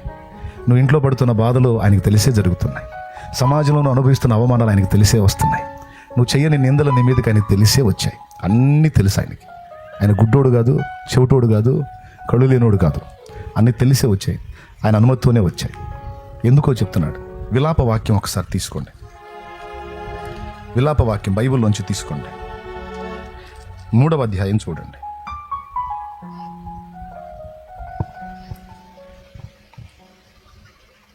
33వ వచనం చూడు. హృదయపూర్వకముగా ఆయన నరులకు విచారమునైనను బాధనైనను కలుగజేయుడు. అంటే హృదయపూర్వకంగా ఆయన నరులకు విచారమునైనను బాధనైనను కలుగజేయుడు అంటే ఆయన బాధపడతానే మనకి ఈ బాధలు అనుమతిస్తాడట. ఎంతమందికి అర్థమైందో ఏమో మరి. ఆయన బాధపడతానే ఈ బాధల్ని మనకు అనుమతిస్తాడట. ఇప్పుడు నువ్వు అవమానాల్లో ఉండటం, నువ్వు వేదనల్లో ఉండటం, నువ్వు దుఃఖపడటం, నువ్వు కన్నీళ్లలో ఉండటం చూసి ఆయన సంతోషించడు. ఆయన కూడా ఏడుస్తాడంట. ఏడుస్తే ఏమంటాడో తెలుసా? బాధపడితే ఏమంటాడో తెలుసా? తప్పదురా తల్లి, కొంతకాలం నీకు ఇదే. దీనివల్ల నువ్వు చెక్కబడతావు, నీ వ్యక్తిత్వం నాలాగా మారిద్ది, నీ ఫ్యూచర్ బాగుంటుందమ్మా, కొంచెం తట్టుకో, కొంచెం ఓర్చుకోనమ్మా. ఈ అవమానాలు నీ కొద్ది కాలం తప్పవురా. ఈ తట్టుకున్న తర్వాత నా కుమారుడా, నీ భవిష్యత్తు యోసేపులాగా మారింది. యోసేపు శ్రమ పొందుతూ ఏడుస్తున్నాడు. తండ్రి, అన్నదమ్ములు వాళ్ళందరూ ఐక్యంగా ఉంటారు, నన్ను ఎందుకు తండ్రి? నేను కనపడితేనే కోపగించుకుంటారు, నా రక్త సంబంధికులు కదా, నన్ను ఎందుకు ద్వేషిస్తారు తండ్రి? దేవుడు అన్నాడు, అవసరం. పట్టుకొని కొట్టి గుంటలో పడేసినప్పుడు యోసేపు ఏడ్చాడు. ఎందుకు తండ్రి నన్ను చంపాలనుకుంటున్నారు? నా సొంత వాళ్ళు, నా రక్త సంబంధికులు, నా ప్రాణం పోవాలని, అది చూడాలని ఆశపడుతున్నారు, నా పతనం కోరుతున్నారని తండ్రి. దేవుడు మౌనం. యోసేపు, కొంచెం ఓర్చుకోరా. ఈ అనుభవాలన్నీ నిన్ను ఒక స్థాయికి తీసుకెళ్తాయి. ఓర్చుకోనన్నా. దేవుని సమాధానం. అక్కడ నుంచి బయటికి తీసుకొచ్చి 20 తులాల వెండికి సొంత తమ్ముడిని రక్త సంబంధిని అమ్ముతుంటే, పెద్దన్న అన్న రుబేనన్నా, షిమేనన్నా, అన్నా నేను ఏదైనా తప్పు చేస్తే నన్ను కొట్టండి అన్నా, అమ్మకండి అన్నా, నాన్నకు దూరం అయి బతకలేనన్నా, నాన్న బతకడన్నా, నేను దూరం అయితే నాన్న అల్లాడతాడన్నా, నాన్న ఏడుస్తాడన్నా, అన్నా నన్ను అమ్మేయకండి అన్నా, అమ్మేయకండి, చేతులు కాళ్ళు కట్టేసి కొట్టి 20 తులాల వెండి తీసుకున్నారు, వదిలేశారు. ఇప్పుడు ఎటు చూస్తాడు యోసేపు? ఆయన వైపు చూస్తాడు. దేవా, ఏంటి నేను చేసిన పాపం ఏంటి? నేను చేసిన అన్యాయం ఏంటి? ఎందుకు నాయనా నాకు ఈ శ్రమలు? ఎందుకు నాయనా నాకు ఈ బాధలు? ఎందుకు నాయనా నాకు ఈ వేదనలు? ఎందుకు నాయనా నాకు ఈ కన్నీళ్ళు? ఎందుకు నాయనా నాకు అవమానాలు? ఇప్పుడు తండ్రికి దూరం అయిపోతాను. నాది కాని ప్రదేశానికి వెళ్ళిపోతున్నాను, బానిస బతుకు బతకడానికి. అయ్యో దేవాన్ని ఏడ్చినప్పుడు దేవుని సమాధానం ఏమై ఉంటుందో ఒకసారి ఊహించండి. యోసేపు, అవసరాన్ని బట్టి ఇవన్నీ కలుగుతున్నాయి కుమారుడా, ఓర్చుకో, మరో మార్గం లేదు, ఈ మార్గంలోనే నువ్వు ఐగుప్తుకు చేరాలి. Praise the Lord. ఈ శ్రమ కొలిమిలోనే ఇదంతా అవసరం నీకు. ఇదంతటి ముగింపు నువ్వు చూద్దుగా, నేను చూపిస్తాను. నేను నీకు తోడై ఉన్నా, బాధపడకు, పద. బానిసగా మీతో అక్కడ నీకు తోడై ఉంటా. అక్కడికి పోయాడు. అక్కడికి పోతే కొనుక్కున్నాయన, మంచోడు కొనుక్కున్నాయన. సంతలో పశువు నిలబెట్టినట్టు ఇష్మాయిలీలు అమ్మితే పోతిఫెర అనేవాడు కొనుక్కున్నాడు. ఎవరన్నా తట్టుకోగలరండి? పశువుని బేరం పెట్టినట్టు మనల్ని బేరం పెడితే? యోసేపును బేరం పెట్టారు. పైకి చూశాడు, ఏంది ప్రభు, నేను గేదెనా, పశువునా? నా మీద బేరాలు జరుగుతున్నాయి ప్రభు. యోసేపు, ఓర్చుకోరా కుమారుడు, ఓర్చుకో. నా దేవుని సమాధానం. నేను అన్నీ చూస్తున్నా, అన్నీ కావాలని అనుమతించా. ఓర్చుకో. నీకు ఇచ్చిన మాట నేను నెరవేరుస్తా. ఎవరు నిన్ను అమ్మారో వాళ్ళు నీ పాదాల దగ్గరికి వచ్చి సాగిలు పడేటట్టు నేను చేస్తా. ఓర్చుకో, నువ్వు అలా సాగిపో. వరుసగా యోసేపు బాధలన్నీ మీరు చూడండి. ప్రతి బాధ దగ్గర పైకి చూడటం దేవుడు అవసరం అంటాం. చివరికి అన్నిటి ముగింపు మీకు తెలుసు. చివరికి యోసేపు ఎక్కడికి వెళ్ళాడు తెలుసా? ఐగుప్తు ప్రధాని పీఠం మీదకి వెళ్ళిపోయాడు. దేవునికి స్తోత్రంగా. ఈ శ్రమల కొలిమిలో కాలి చివరికి సింహాసనం ఎక్కాడు. దావీదు కూడా శ్రమల కొలిమిలో కాలి చివరికి ఇశ్రాయేలు సింహాసనం ఎక్కాడు. తెలుసా మీకు? దావీదు ప్రయాణం కూడా కఠినమైన శ్రమల్లో గుండానే వెళ్ళింది. మరణ భయం అనుక్షణం తరుముతూ తీసుకెళ్ళింది. చివరికి సింహాసనాసీనుడయ్యాడు. ఈరోజు నీకు నాకు ఎదురయ్యేటువంటి శ్రమలు నా తండ్రికి తెలియకుండా కొన్నిసార్లు ఏడుపు వచ్చింది. మనకి అర్థం కాదు అసలు ఏం జరుగుతుందో. పెద్దగా ఏడవాలనిపించింది. ఎవరైనా అర్థం చేసుకునే వాళ్ళు ఉంటే వాళ్ళకి గోడంతా చెప్పుకోవాలనిపించింది. కానీ మనకు అలాంటి వాడు ఎవరు కనపడరు. కూర్చొని ఒక దగ్గర మనమే ఏడ్చుకునే పరిస్థితులు ఉంటాయి కొన్నిసార్లు, చెప్పుకోలేక ఎవరికి. ఎందుకంటే నెక్స్ట్ ఏంటని అర్థం కాదు, గందరగోళంగా ఉంటుంది, గలిబిలిగా ఉంటుంది, ఏం జరుగుతుందో తెలియదు. అయినా దేవుని సమాధానం ఒకటే, అవసరం సహించు. నేను హార్ట్ఫుల్గా నీకు ఈ బాధలు వచ్చేటట్టు అనుమతించట్లేదు, అవసరం కాబట్టి అనుమతిస్తున్నాను. కానీ నేను నిన్ను వదిలిపెట్టను, నేను నీకు తోడుగా ఉంటాను. ఈ కొలిమిలో గుండా పోతేనే నా వ్యక్తిత్వం వచ్చింది నాన్న నీకు. నిజంగానే వచ్చింది యోసేపుకి. ఒకప్పుడు పొలంలో వినండి, చిన్న తప్పు చేసినా వచ్చి వెంటనే అన్నోళ్ళ మీద కంప్లైంట్ చేసే యోసేపు బైబిల్లో రాస్తుంది. అన్నలు పొలంలో గొర్రెలు కాసే దగ్గర ఏ తప్పు చేసినా, ఏ చిన్న పొరపాటు చేసినా నేరుగా తెచ్చి తండ్రికి చెప్తాడు వాళ్ళ మీద కంప్లైంట్. అలాంటి యోసేపు ఈ శ్రమల కొలిమిలో గుండా వెళ్ళి ఐగుప్తు పీఠం ఎక్కిన తర్వాత తనను అమ్ముకున్న అన్నలు తన కళ్ళ ముందుంటే, వాళ్ళ పక్కన తండ్రి కూడా నిలబడి ఉంటే, తండ్రిని కౌగిలించుకొని, నానా ఈ దుర్మార్గులు చేశారు నాన్న, నీ గతి, నీకు నన్ను దూరం చేశారు నాన్న, అమ్ముకున్నారు నాన్న నన్ను 20 తులాలు వెండి, కానీ చెప్పొచ్చు. చెప్పలా అంటే ఏ హృదయం వచ్చింది? స్టార్టింగ్లో ఏ హృదయం ఉంది? క్షమించడు, ఒప్పుకోడు, వెంటనే బయటపడతాడు. ఇప్పుడు ఏ హృదయం వచ్చింది? పోనీ పోతీఫెరో భార్య అన్యాయంగా నిందపాలు చేసిందా? ఆమెని బలాత్కారం చేశాడా? చేయలే, కానీ చేశాడని చెప్పి అబద్ధం చెప్పి జైలు పాలు చేసింది. ఇప్పుడు రాజు కింద కాదు, రాజుకే ఫరో అంతటి వాడు అయ్యాడు యోసేపు. తలుచుకుంటే పోతీఫెరో భార్యను తీసుకొచ్చి తూట్లు పడేటట్టు అనొచ్చు. పచ్చి కూడా చేయరాదని పగదీర్చుకున్నాడా? పోనీ పిచ్చిది. ఆ పిచ్చిది అలా చేయటం వల్ల నేను ఇలా వచ్చాను. పనే దేవుడు ఆ పిచ్చిదాని పనులు నన్ను ఇలా మేలుకు వాడుకున్నాడు. ఏం చేశాడు? సోదిమోహన్ దాన్ని వదిలేశాడు, అన్నం వదిలేశాడు. ఏ గుణం? అబ్బా, అది ఎవరిది? నా దేవుడిది. ఆ వ్యక్తిత్వం యోసేపులోకి రావడానికి ఎలాంటి అనుభవాలు అవసరమైంది చూసావా? అవసరాన్ని బట్టి చదువు బైబిల్లో పేతురు రాసినటువంటి మొదటి పత్రిక 1వ అధ్యాయం 6వ వచనం నుంచి చదువు. ఆ పాటను యాజ్ ఇట్ ఈజ్గా, ఆ పదాన్ని పాటగా పాడుకోవడానికి కృపనిచ్చాడు దేవుడు. ఇందువలన మీరు మిక్కిలి ఆనందించుచున్నారు గాని అవసరమును బట్టి నానా విధములైన శోధనల చేత. చేసుకోరా తల్లి, పెన్నుంటే ఆ మాట అండర్లైన్ చేసుకోరా తల్లి, పెన్నుంటే. తమ్ముడు అండర్లైన్ చేసుకున్నామా? అవసరమును బట్టి నానా విధములైన శోధనలు. ప్రస్తుత కాలమున కొంచెము కాలము మీరు దుఃఖము కలుగుచున్నది. అది కొద్ది కాలం మీకు ఆ శ్రమలు, ఆ శోధనలు కొద్ది కాలం మీకు దుఃఖాన్ని కలిగిస్తాయి. ఎందుకంటే మీరు శుద్ధిపరచబడాలి. బంగారం అగ్ని చేత కాల్చబడి పరిశుద్ధపరచబడినట్టు మీరు పరిశుద్ధపరచబడాలి. మీ వ్యక్తిత్వాలు సౌందర్యంతో నింపబడాలి. యేసయ్య స్వారూప్యం మీలోనికి రావాలి. మీరు సింహాసనం ఎక్కాలి. అవసరాన్ని బట్టి అగ్ని వంటి శ్రమలు కలుగుతున్నవని తెలిసి కలత చెందబోకు.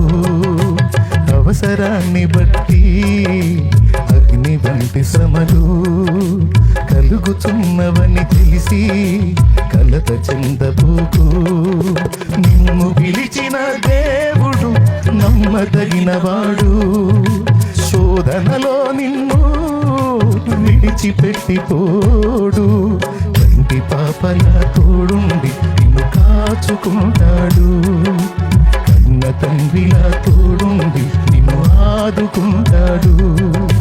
నమ్మునేస్తమా, ఇది సత్యం, వీడబోకుమా విశ్వాసం. నీ ఆశ నిరాశ కానే కాదు, వేదన ఎందుకు? నీ కన్నీరు కాలముండదు, కలతే చెందకు. 2వ చరణం మీరే పాడండి. కాల్చబడకపోతే స్వర్ణం విలువ పొందలేదు. చీల్చబడకపోతే మేఘం వర్షాన్ని ఇవ్వదు. కాల్చబడకపోతే స్వర్ణం విలువ పొందలేదు. చీల్చబడకపోతే మేఘం వర్షాన్ని ఇవ్వదు. దున్నబడకపోతే భూమి పంటనివ్వలేదు. చెక్కబడకపోతే శిల్పం కాదు. శ్రమల కొలిమిలో కాలకపోతే యేసు రూపు రాదు. నువ్వు శ్రమల కొలిమిలో కాలకపోతే యేసు రూపు రాదు. నమ్మునేస్తమా, ఇది సత్యం, వీడబోకుమా విశ్వాసం. నీ ఆశ నిరాశ కానీ కాదు, వేదన ఎందుకు? నీ కన్నీరు కనక మనముండను కలతే చెందకు. Praise the Lord. ఇక ముగింపు. దేవునికి మహిమ. ఇప్పుడు చెప్పండి, అవసరమా అనవసరమా? ఎందుకు అవసరం? యేసయ్య స్వారూప్యం రావటం కోసం. అవునా? మనకి అన్ని సజావుగా సాఫీగా ఉన్నాయనుకో, షేపులు మారవు.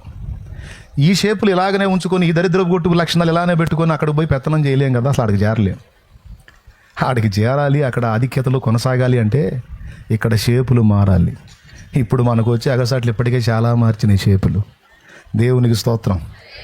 ఒకప్పుడు మన దగ్గర ఉన్న నడమంత్రం, ఒకప్పుడు మన దగ్గర ఉన్న మిడివేలం, ఒకప్పుడు మన దగ్గర ఉన్న పెళుసుదనం ఉందా? ఇప్పుడు అయిపోయింది. చాలా వరకు దొళ్ళగొట్టాడు.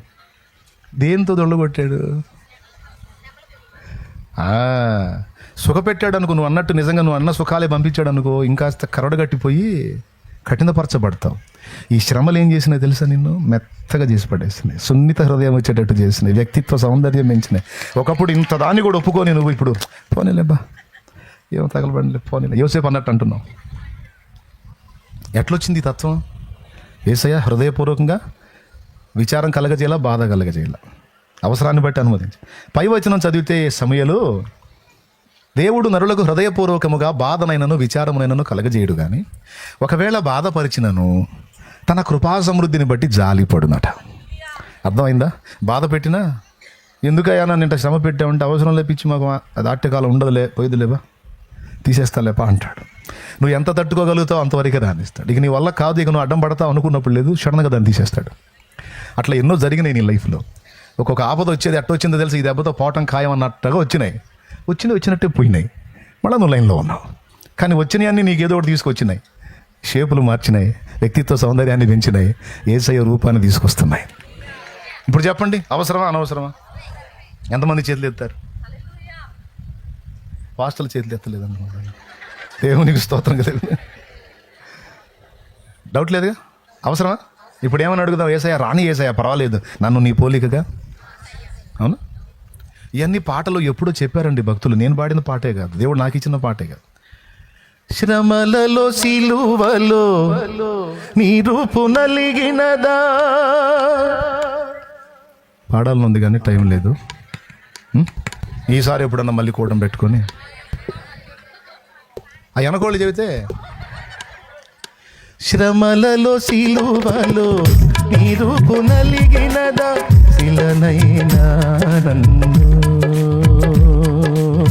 నీవలె మార్చుటగా, శిలనైనా నన్ను నీవలె మార్చుటగా, శిల్పకారుడా నా యేసయ్యా,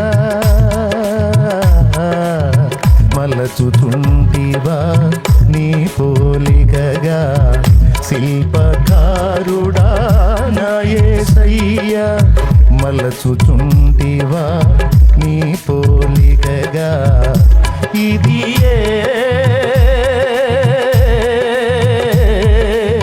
నా ఎడ నీకున్న నిత్య సంకల్పమా, నా ఎడ నీకున్న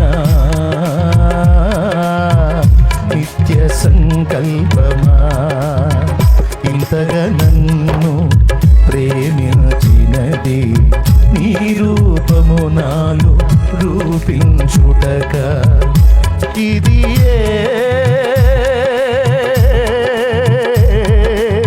నా ఎడ నీకున్న నిత్య సంకల్పమా, నా ఎడ నీకున్న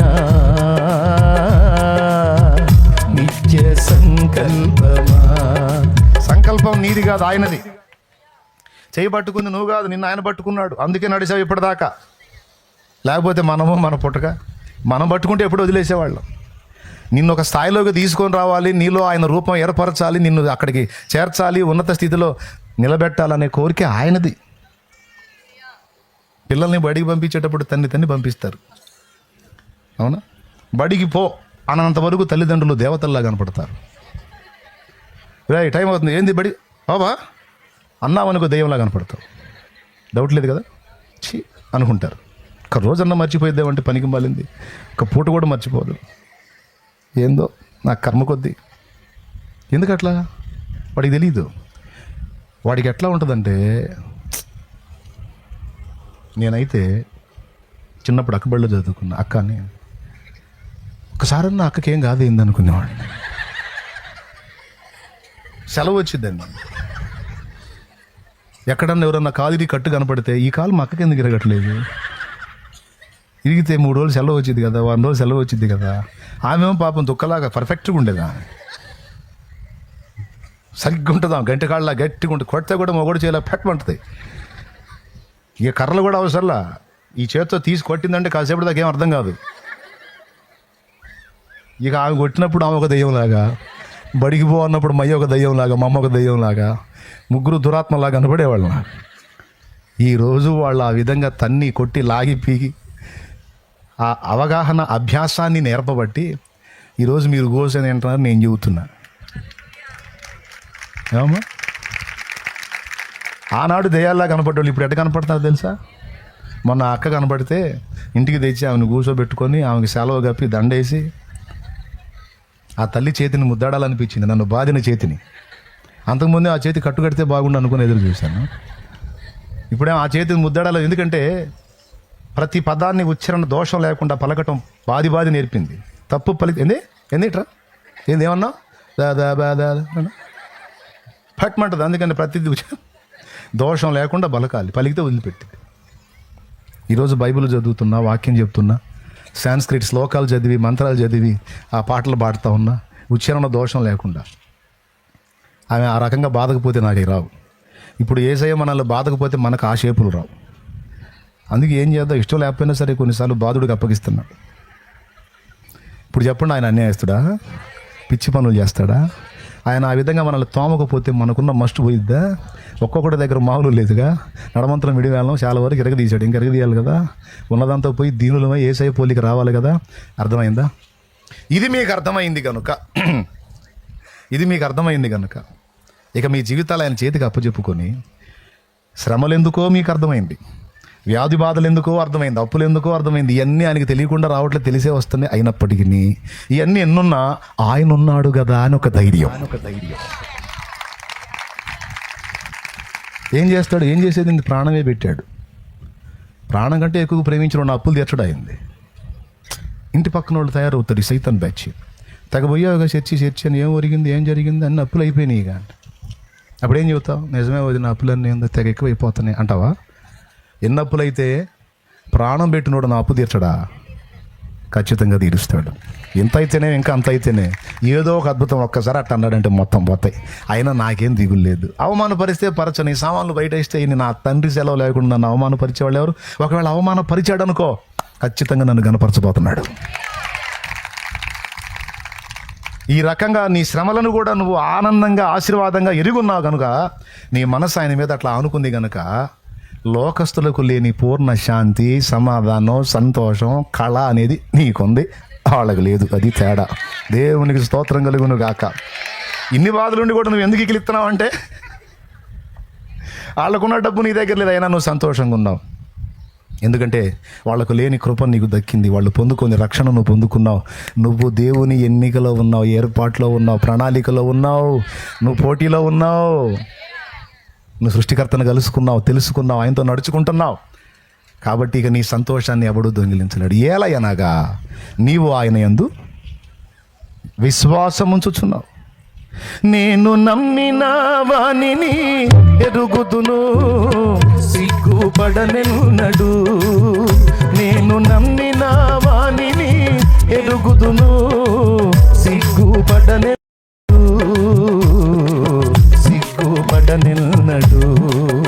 నన్ను బలపరచువాని అందే సమస్తము చేయగలను.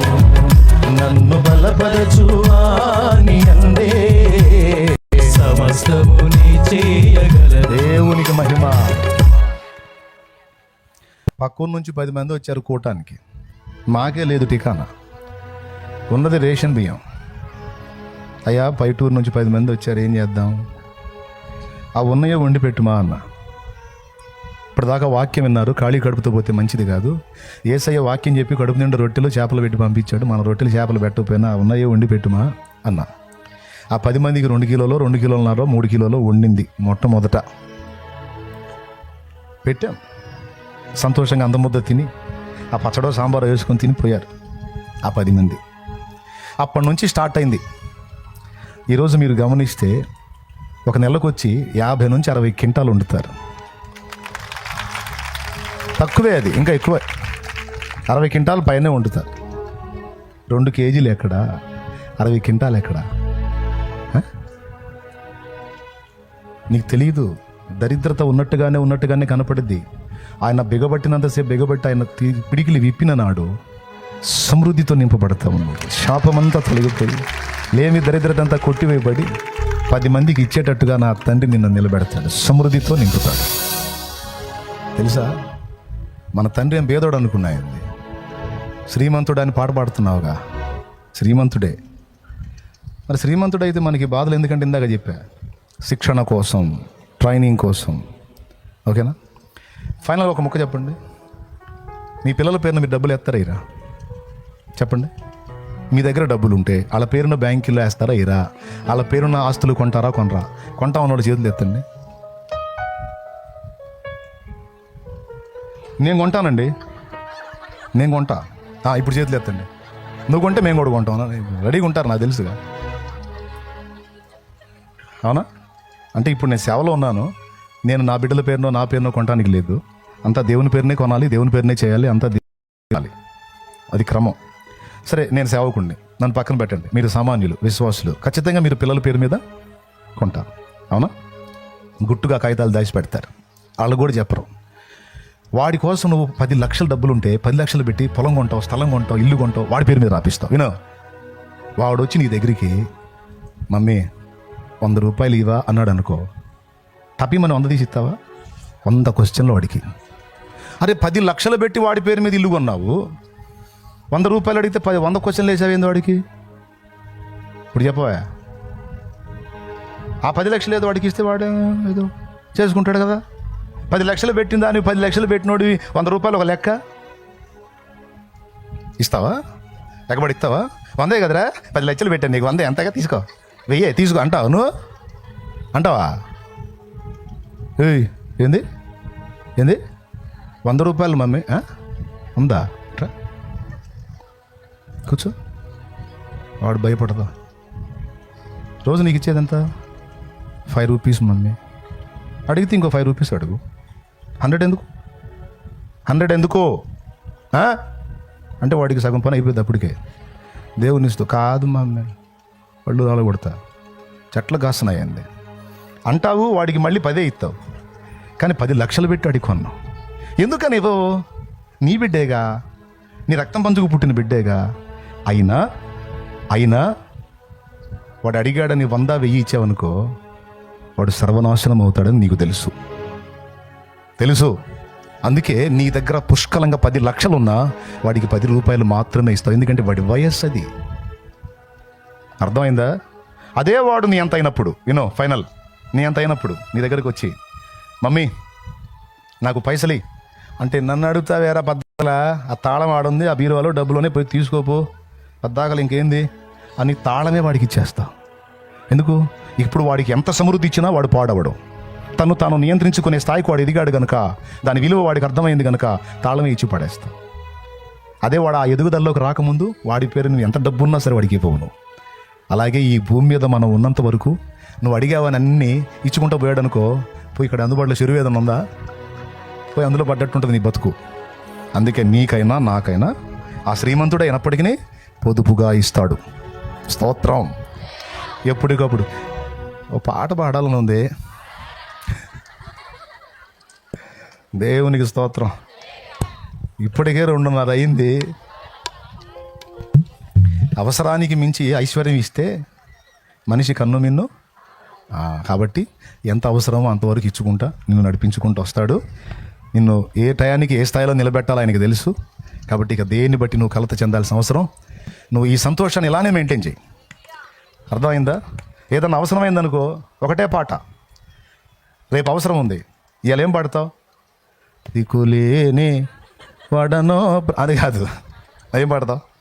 నాకేమి కొదువా నాదుడుండ, ఇక నాకేమి కొదువా నాదుడుండ, శ్రీకరుండగు దేవుడే నా శ్రేష్ఠ పాలకుడు, నా ఏక రక్షకుడు, కనుక నాకేమి కొదువా నాదుడుండ.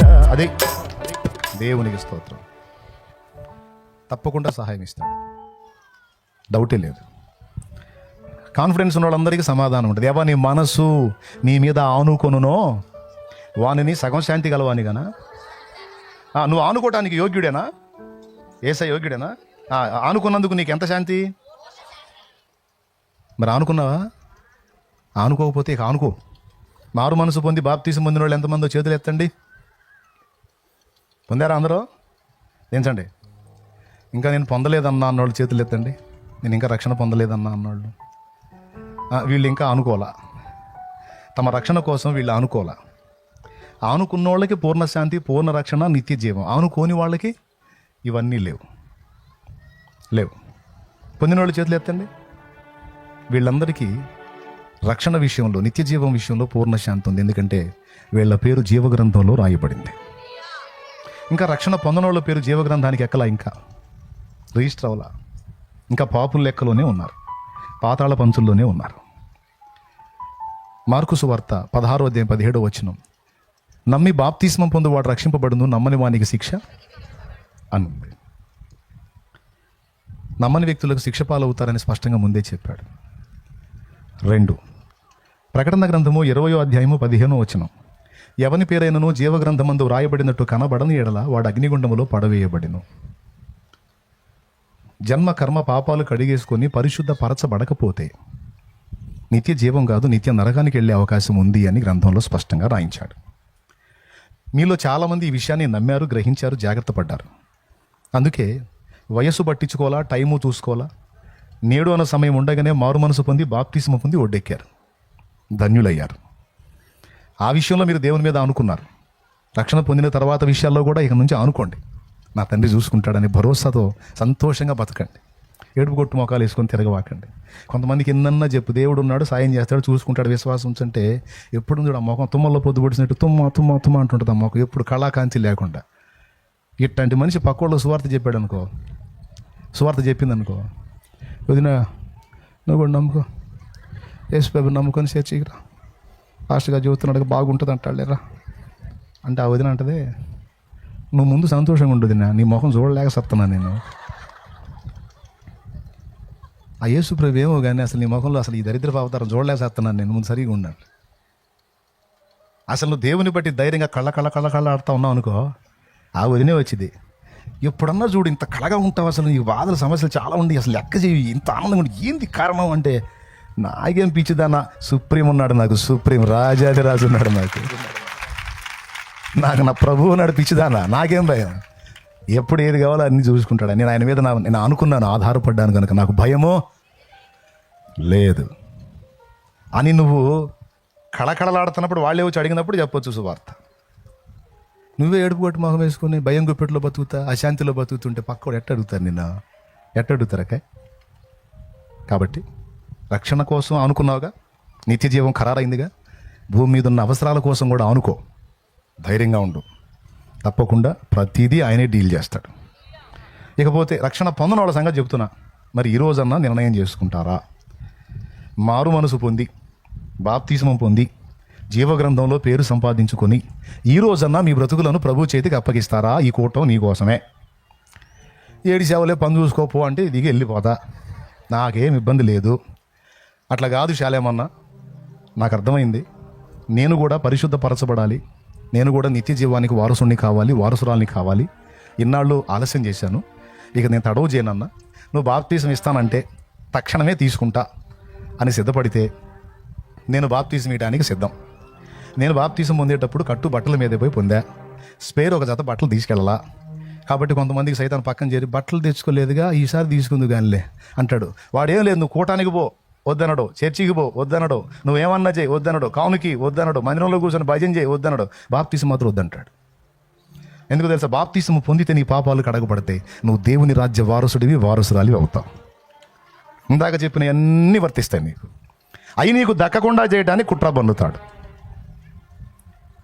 ఓకే, మరి అది అర్థం చేసుకొని మారు మనసు పొంది పాప క్షమాపణ నిమిత్తం బాప్తిస్మం పొందగోరితే ఇదే టైం. అన్న, దేవుడు నాతో మాట్లాడాడు, ఇక నేను ఆలస్యం చేయదలుచుకోలేదు, నువ్వు ఇస్తానంటే తీసుకోవడానికి నేను సిద్ధం అన్నోళ్ళు చేయొద్దండి. ఆ చేయతన వాళ్ళు రండి, ఇక్కడికి వచ్చి నిలబడండి రా, ఒక పాట పాడుతాను తల్లి, రండి. ఎవరు సిద్ధపడ్డారు? అన్న, నాకు బాప్తిస్మం కావాలి, నా పాప జీవితాన్ని కడిగేసుకొని పరిశుద్ధపరచబడి నేను యేసయ్య బిడ్డను కావాలి, నాకు నిత్య జీవం కావాలి అన్నోళ్ళు రండి, ముందుకు వచ్చేయండి. సిగ్గుపడటానికి ఏం పెళ్లి చూపులు కాదు. సిగ్గుపడి వెనకడుగు వేస్తే ఈ టైం నీకు మళ్ళా రాదు. ఇదే ఛాన్స్. నేనేం బ్రతిమలాడను, మ్యాటర్ క్లియర్గా చెప్పా. నిత్య జీవం కావాలంటావా? రా. నాకు అక్కర్లేదు ఆయన ఇచ్చే నిత్య జీవితం అంటే వదిలేసాయి, ఏం ప్రాబ్లం లేదు. అస్సలు బలవంతం లేదు, అస్సలేం అడ్డగించడు. వచ్చిన వాళ్ళకి కృప, వచ్చినోడికే ధన్యత, వచ్చిన వాళ్ళకి రక్షణ, వచ్చిన వాళ్ళకి నిత్య జీవం. ఈరోజు ఆయన రక్తంలో నిన్ను కడిగేసి పరిశుద్ధపరచబట్టడానికి నా తండ్రి సిద్ధంగా ఉన్నాడు. నడు నడు నడు.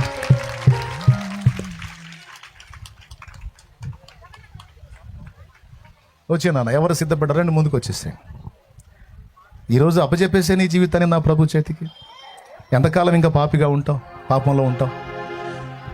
నీ కొరకే తన ప్రాణము పెట్టిన ప్రేమను చూడమ్మా, నిన్ను చూడగా ఉండలేని ఆ ప్రేమే నిజమమ్మా. నీ కొరకే తన ప్రాణము పెట్టిన ప్రేమను చూడమ్మా, నిన్ను చూడగా ఉండలేని ఆ ప్రేమే నిజమమ్మా. అందరూ నిన్ను మరచిన గాని మరువని స్నేహితుడే, కొందరిలాగా మధ్యలో నిన్ను విడువని ప్రేమికుడే. అందరూ నిన్ను మరచిన గాని ఒక మంచి నిర్ణయం తీసుకునే టైం ఇది. రక్తము పోసి ప్రేమ లేఖ నీకు రాసిన నీ ప్రియుడే. రా, నా ప్రభు మీద అనుకో, ఆయనే నిన్ను నడిపిస్తాడు. తెల్ల ఎరుగని తెల్ల పావురమ పైకెగిరావా, కఠినమైన ఈ లోకపు పోకడ కనక ఉన్నావా. కళ్ళ ఎరుగని తెల్ల పావురమ పైకెగిరావా, నిన్ను ప్రేమించి నీ కోసం తన ప్రాణం పెట్టిన యేసయ్య పోకడ కనక తన రక్తంతో ఈరోజు నిన్ను కడుగుతాడమ్మని పిలుస్తున్నాడు. టైం నీదే, ఈ టైం నీది, నీకు ఇవ్వబడింది. ఇది దాటితే లేదు. నువ్వు ఆశపడ్డా కళ్ళ ఎరుగని తెల్ల పావురమ పైకెగిరావా, కఠినమైన ఈ లోకపు పోకడ కనక ఉన్నావా. రంగు రంగుల ఆకర్షణలే విత్తనాలయేనా, రాకసి మోకల స్నేహాలే నీకు గురువుగా మారేనా. రంగు రంగుల ఆకర్షణలే విత్తనాలయేనా, రాకసి మోకల స్నేహాలే నీకు గురువుగా మారేనా. ఆకలి తీర్చక చల్లిన నూకలు కావే చెల్లెమ్మా, ఆశతో నీవు వెళ్ళి వాలిదే ఉరులే చెరలమ్మా.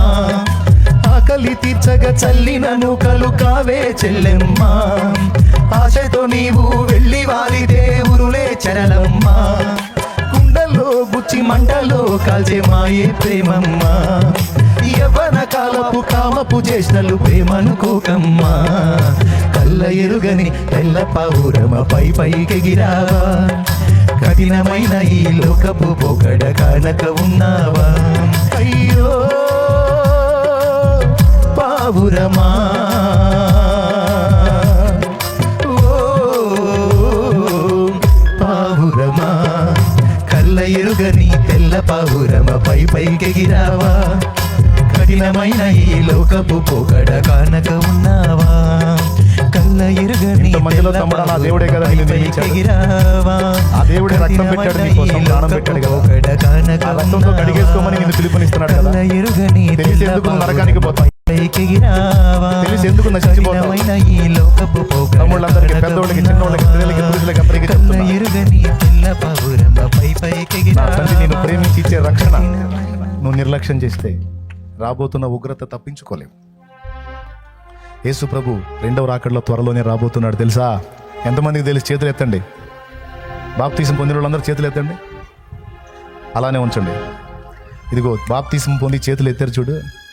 నా ప్రభు రాకడకు ముందు కడబోరం రోగి మధ్యాకాశంలో నా తండ్రి ప్రత్యక్షమైనప్పుడు ఇదిగో చేతులు ఎత్తిన వీళ్ళందరూ అలాగే ఎత్తబడతారు. ఎందుకంటే వీళ్ళు ఒకప్పుడు మీలాగా పాపులే. పాపాలు ఆయన రక్తంలో కడిగేసుకొని పరిశుద్ధపరచబడి ఆయన మీద ఆనుకున్నారు. పూర్ణ శాంతి గలవారు అవుతారు. రాకడలో నా ప్రభుతో ఉంటారు. చేతులు ఎత్తండి రక్షణ పొందిన వాళ్ళందరూ. ఇప్పుడు సిద్ధపడి వచ్చిన వీళ్ళకు కూడా ఆ భాగ్యం దక్కుతుంది, ఖచ్చితంగా దక్కుతుంది. నువ్వు కూడా నా ప్రభు రాకడలో ఎత్తబడతావు తల్లి, ఎత్తబడతావు. ఒకవేళ ఇంకా రక్షణ పొందకుండా నిర్లక్ష్యం చేస్తే బిడ్డ, నా ప్రభు రాకడలో విడవబడే ఛాన్స్ ఉందమ్మా. ఎందుకంటే నీ పాప భారం నిన్ను కూర్చోబెట్టిద్ది, నిన్ను బయట పడనీయద్దు, విడవబడతావు. చాలా ప్రమాదం అమ్మా. అగ్ని ఆరని పురుగు చావని ఘోరమైన నరకం నీకు వద్దురా తల్లి. నా తండ్రి ఏం కోరాడు? డబ్బులు అడిగాడా? ఒంటితో ఏమైనా చాకిరీ చేయమన్నాడా? ఈ చిన్నవాడికి అర్థమైంది రక్షణ విలువ. నాన్న నీ వయసు ఎంత నాన్న? 13 సంవత్సరాలు.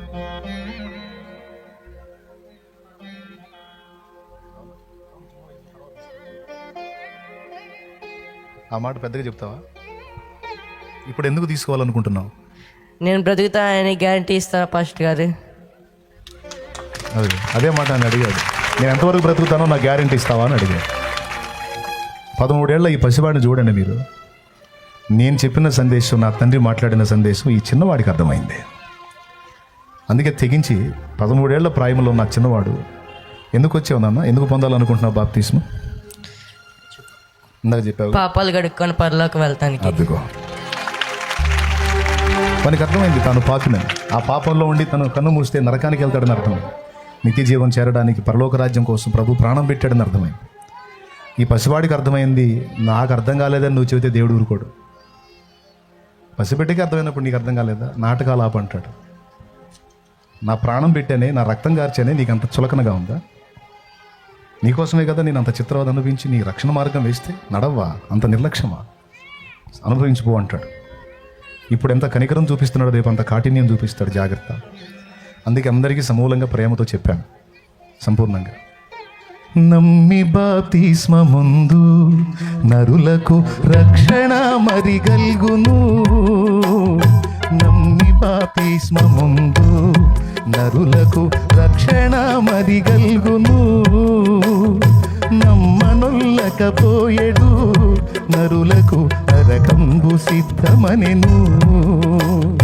నమ్మనొల్లకపోయేడు నరులకు నరకంబు సిద్ధమనెను.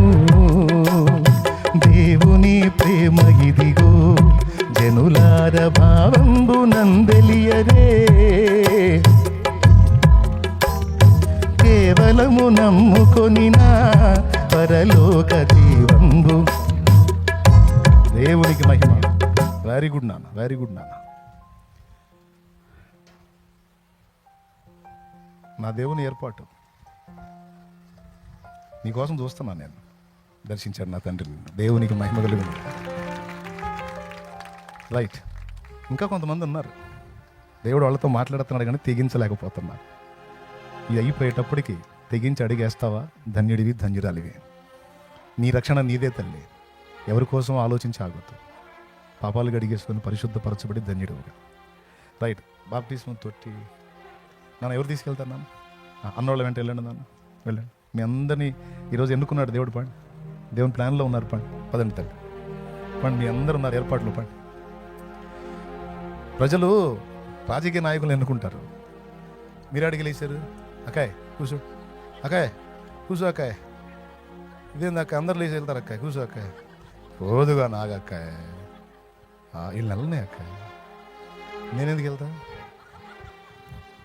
ఇంత కష్టం ఆత్మల రక్షణ కోసమే కాకాయ్. పాపం మారు మనసు అక్కర్లేని 99 నీతిమంతుల విషయమే కలుగు సంతోషం కంటే మారు మనసు పొందు ఒక్క పాపి విషయమే పరలోకంలో ఎక్కువ సంతోషం కలుగునన్నాడు నా యేసయ్య. మీరేం కనీసం చప్పట్లు కూడా కొట్ల అంతమంది రక్షణ సిద్ధపడితే. ఎంత మంచి ఆలోచన చేశారు వాళ్ళు. ఎంత మంచి నిర్ణయం అది.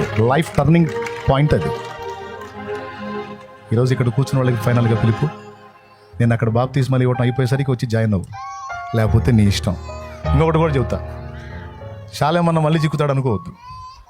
చిలకలూరుపేట వస్తే దాదాపు 5 అంచెల కంచె దాటుకొని రావాలన్న నా దగ్గరికి. నీ వల్ల కాదు అది. దేవునికి స్తోత్రం. నువ్వు వస్తే నేను చెక్కకపోవచ్చు, నేను వచ్చినప్పుడు నీకు అవకాశం దక్కకపోవచ్చు. కాబట్టి ఇదే ఛాన్స్, ఈ టైం పోతే రాదు. నేనే ఆ బాప్తిసం కార్యక్రమం కూడా జరిగిస్తాను కనుక త్వరపడి ఇంకెవరైనా సిద్ధపడితే వచ్చేసేయండి. మిగిలిన వాళ్ళందరూ అలా లేచి నిలబడండి.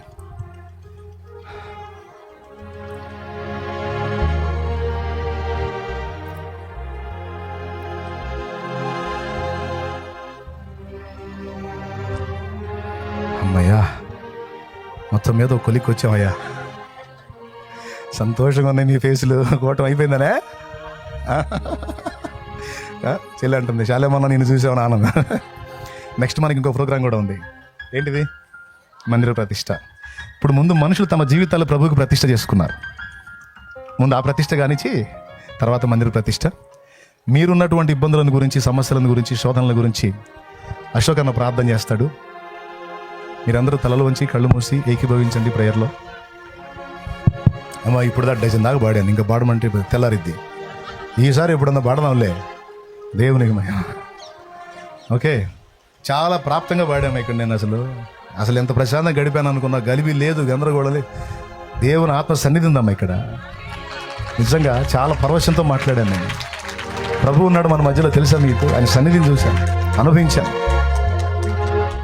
కాబట్టి మీ సమస్యల కోసం ప్రేయర్ చేస్తాడు. అయిపోయిన తర్వాత పెద్దోళ్ళు, షుగర్ బీపీ ఉన్నవాళ్ళు ఇప్పటికే నీరసం వచ్చి ఉంటుంది. నాకు తెలిసి నీరసం కూడా ఉండదు అనుకుంటున్నాను నేను. యాక్టివ్గా ఉన్నారు, ఫుల్ హుషారుగా. అవునా? మంచి ఆరోగ్యం. ఆ ఉన్న షుగర్ బీపీలు కూడా యేసు నామములో అడ్రస్ లేకుండా పోవును గాక. ఉన్న రోగాలు, బలహీనతలు యేసు నామములో తొలగిపోయి స్వస్థత కలగాలి. గొడ్రాండ్ర గర్భములు యేసు నామములో తాకబడి తెరవబడును గాక. ప్రతి అవసరత నా తండ్రి నామంలో యేసు నామములో తీర్చబడును గాక. ధైర్యంగా ఉండండి, ప్రార్థనలు ఏకీభవించండి. ఇంకెవరన్నా సిద్ధపడేది అక్కడికి వచ్చేసేయండి. ఆకలి అయిందనుకో, ఒకవేళ ఉండలేకపోయారనుకో, మీకు ఫుడ్ పెట్టేస్తారు, తినేసేయండి. తిని వచ్చి జాయిన్ అవ్వండి మందిర ప్రతిష్టారాధనలో. ఓకే, తిని అటు నుంచి సర్దుగా అవ్వకండి. మందిర ప్రతిష్ట కూడా చూసుకుని వెళ్దాం. లైవ్లో ఇంతవరకు వీక్షించిన వాళ్ళందరికీ హృదయపూర్వక వందనాలు. ఈ పండగలో, ఈ సంతోషంలో మీరు కూడా, ఈ ఆత్మల రక్షణ కార్యంలో మీరు కూడా పాలివారయ్యారు. ప్రార్థన నిజంగా కళ్ళు మూయండి, తలలో ఉంచండి. స్తోత్రములు స్తోత్రములు స్తోత్రములు స్తోత్రములు స్తోత్రములు స్తోత్రములు. హల్లెలూయ హల్లెలూయ హల్లెలూయ హల్లెలూయ హల్లెలూయ. సర్వాధికారివైన మా తండ్రి, నీకు స్తోత్రాలు, వందనాలు, కృతజ్ఞతలు ప్రభువా. ఈ మధ్యాహ్న సమయంలో నీ దాసుని ద్వారా మా అందరితో మీరు మాట్లాడి బలపరిచి, ధైర్యపరిచి, ఆదరించినందుకొరకై నీకు స్తోత్రములు స్తోత్రములు స్తోత్రములు స్తోత్రములు నాయన. అద్భుతమైన విషయాలు ఈరోజు మాతో ముచ్చటించినందుకొరకై మీకు స్తోత్రాలు నాయన. బలముగా మీరు మా మధ్యలోనికి దిగి వచ్చినందుకొరకై నీకు స్తోత్రాలయ్యా. నీ దాసుని వాడుకున్నావు, నీకు స్తోత్రాలు తండ్రి. అనేక మందిని రక్షణకు తీర్మానంలోనికి తీసుకొని వచ్చావు, నీకు స్తోత్రాలు ప్రభువా. లేచి నిలిచిన నీ బిడ్డల కొరకు ప్రార్థన చేస్తున్నాను తండ్రి. వారు ఎదుర్కొంటున్న శారీరక, మానసిక, ఆత్మీయ సమస్యలు యేసు నామములో తొలగిపోవునుగాక. రోగములతో ఉన్న వారికి స్వస్థత కలగాలి ప్రభువా. దురాత్మల చేత పీడించబడుతున్న వాళ్లకు విడుదల కలగాలి ప్రభువా. మాంత్రిక ప్రయోగాలు నిర్వీర్యమైపోవాలి తండ్రి. అప్పుల బంధకాల నుండి గొప్ప విడుదల కలగాలయ్యా. సమృద్ధి, ఆశీర్వాదం ఒక్కొక్కరికి దయచేయమని వేడుకుంటున్నాం నాయన. గర్భఫలం లేని వారికి గర్భఫలం కలగాలయ్యా. వివాహం కాని వారికి వివాహం జరగాలయ్యా. అసమాధానంగా ఉన్న కుటుంబాలు తిరిగి సమాధానపరచబడాలయ్యా. కోర్టు కేసులు తొలగిపోవాలి ప్రభువా. ఉద్యోగం లేని వారికి ఉద్యోగం దయచేయండి తండ్రి.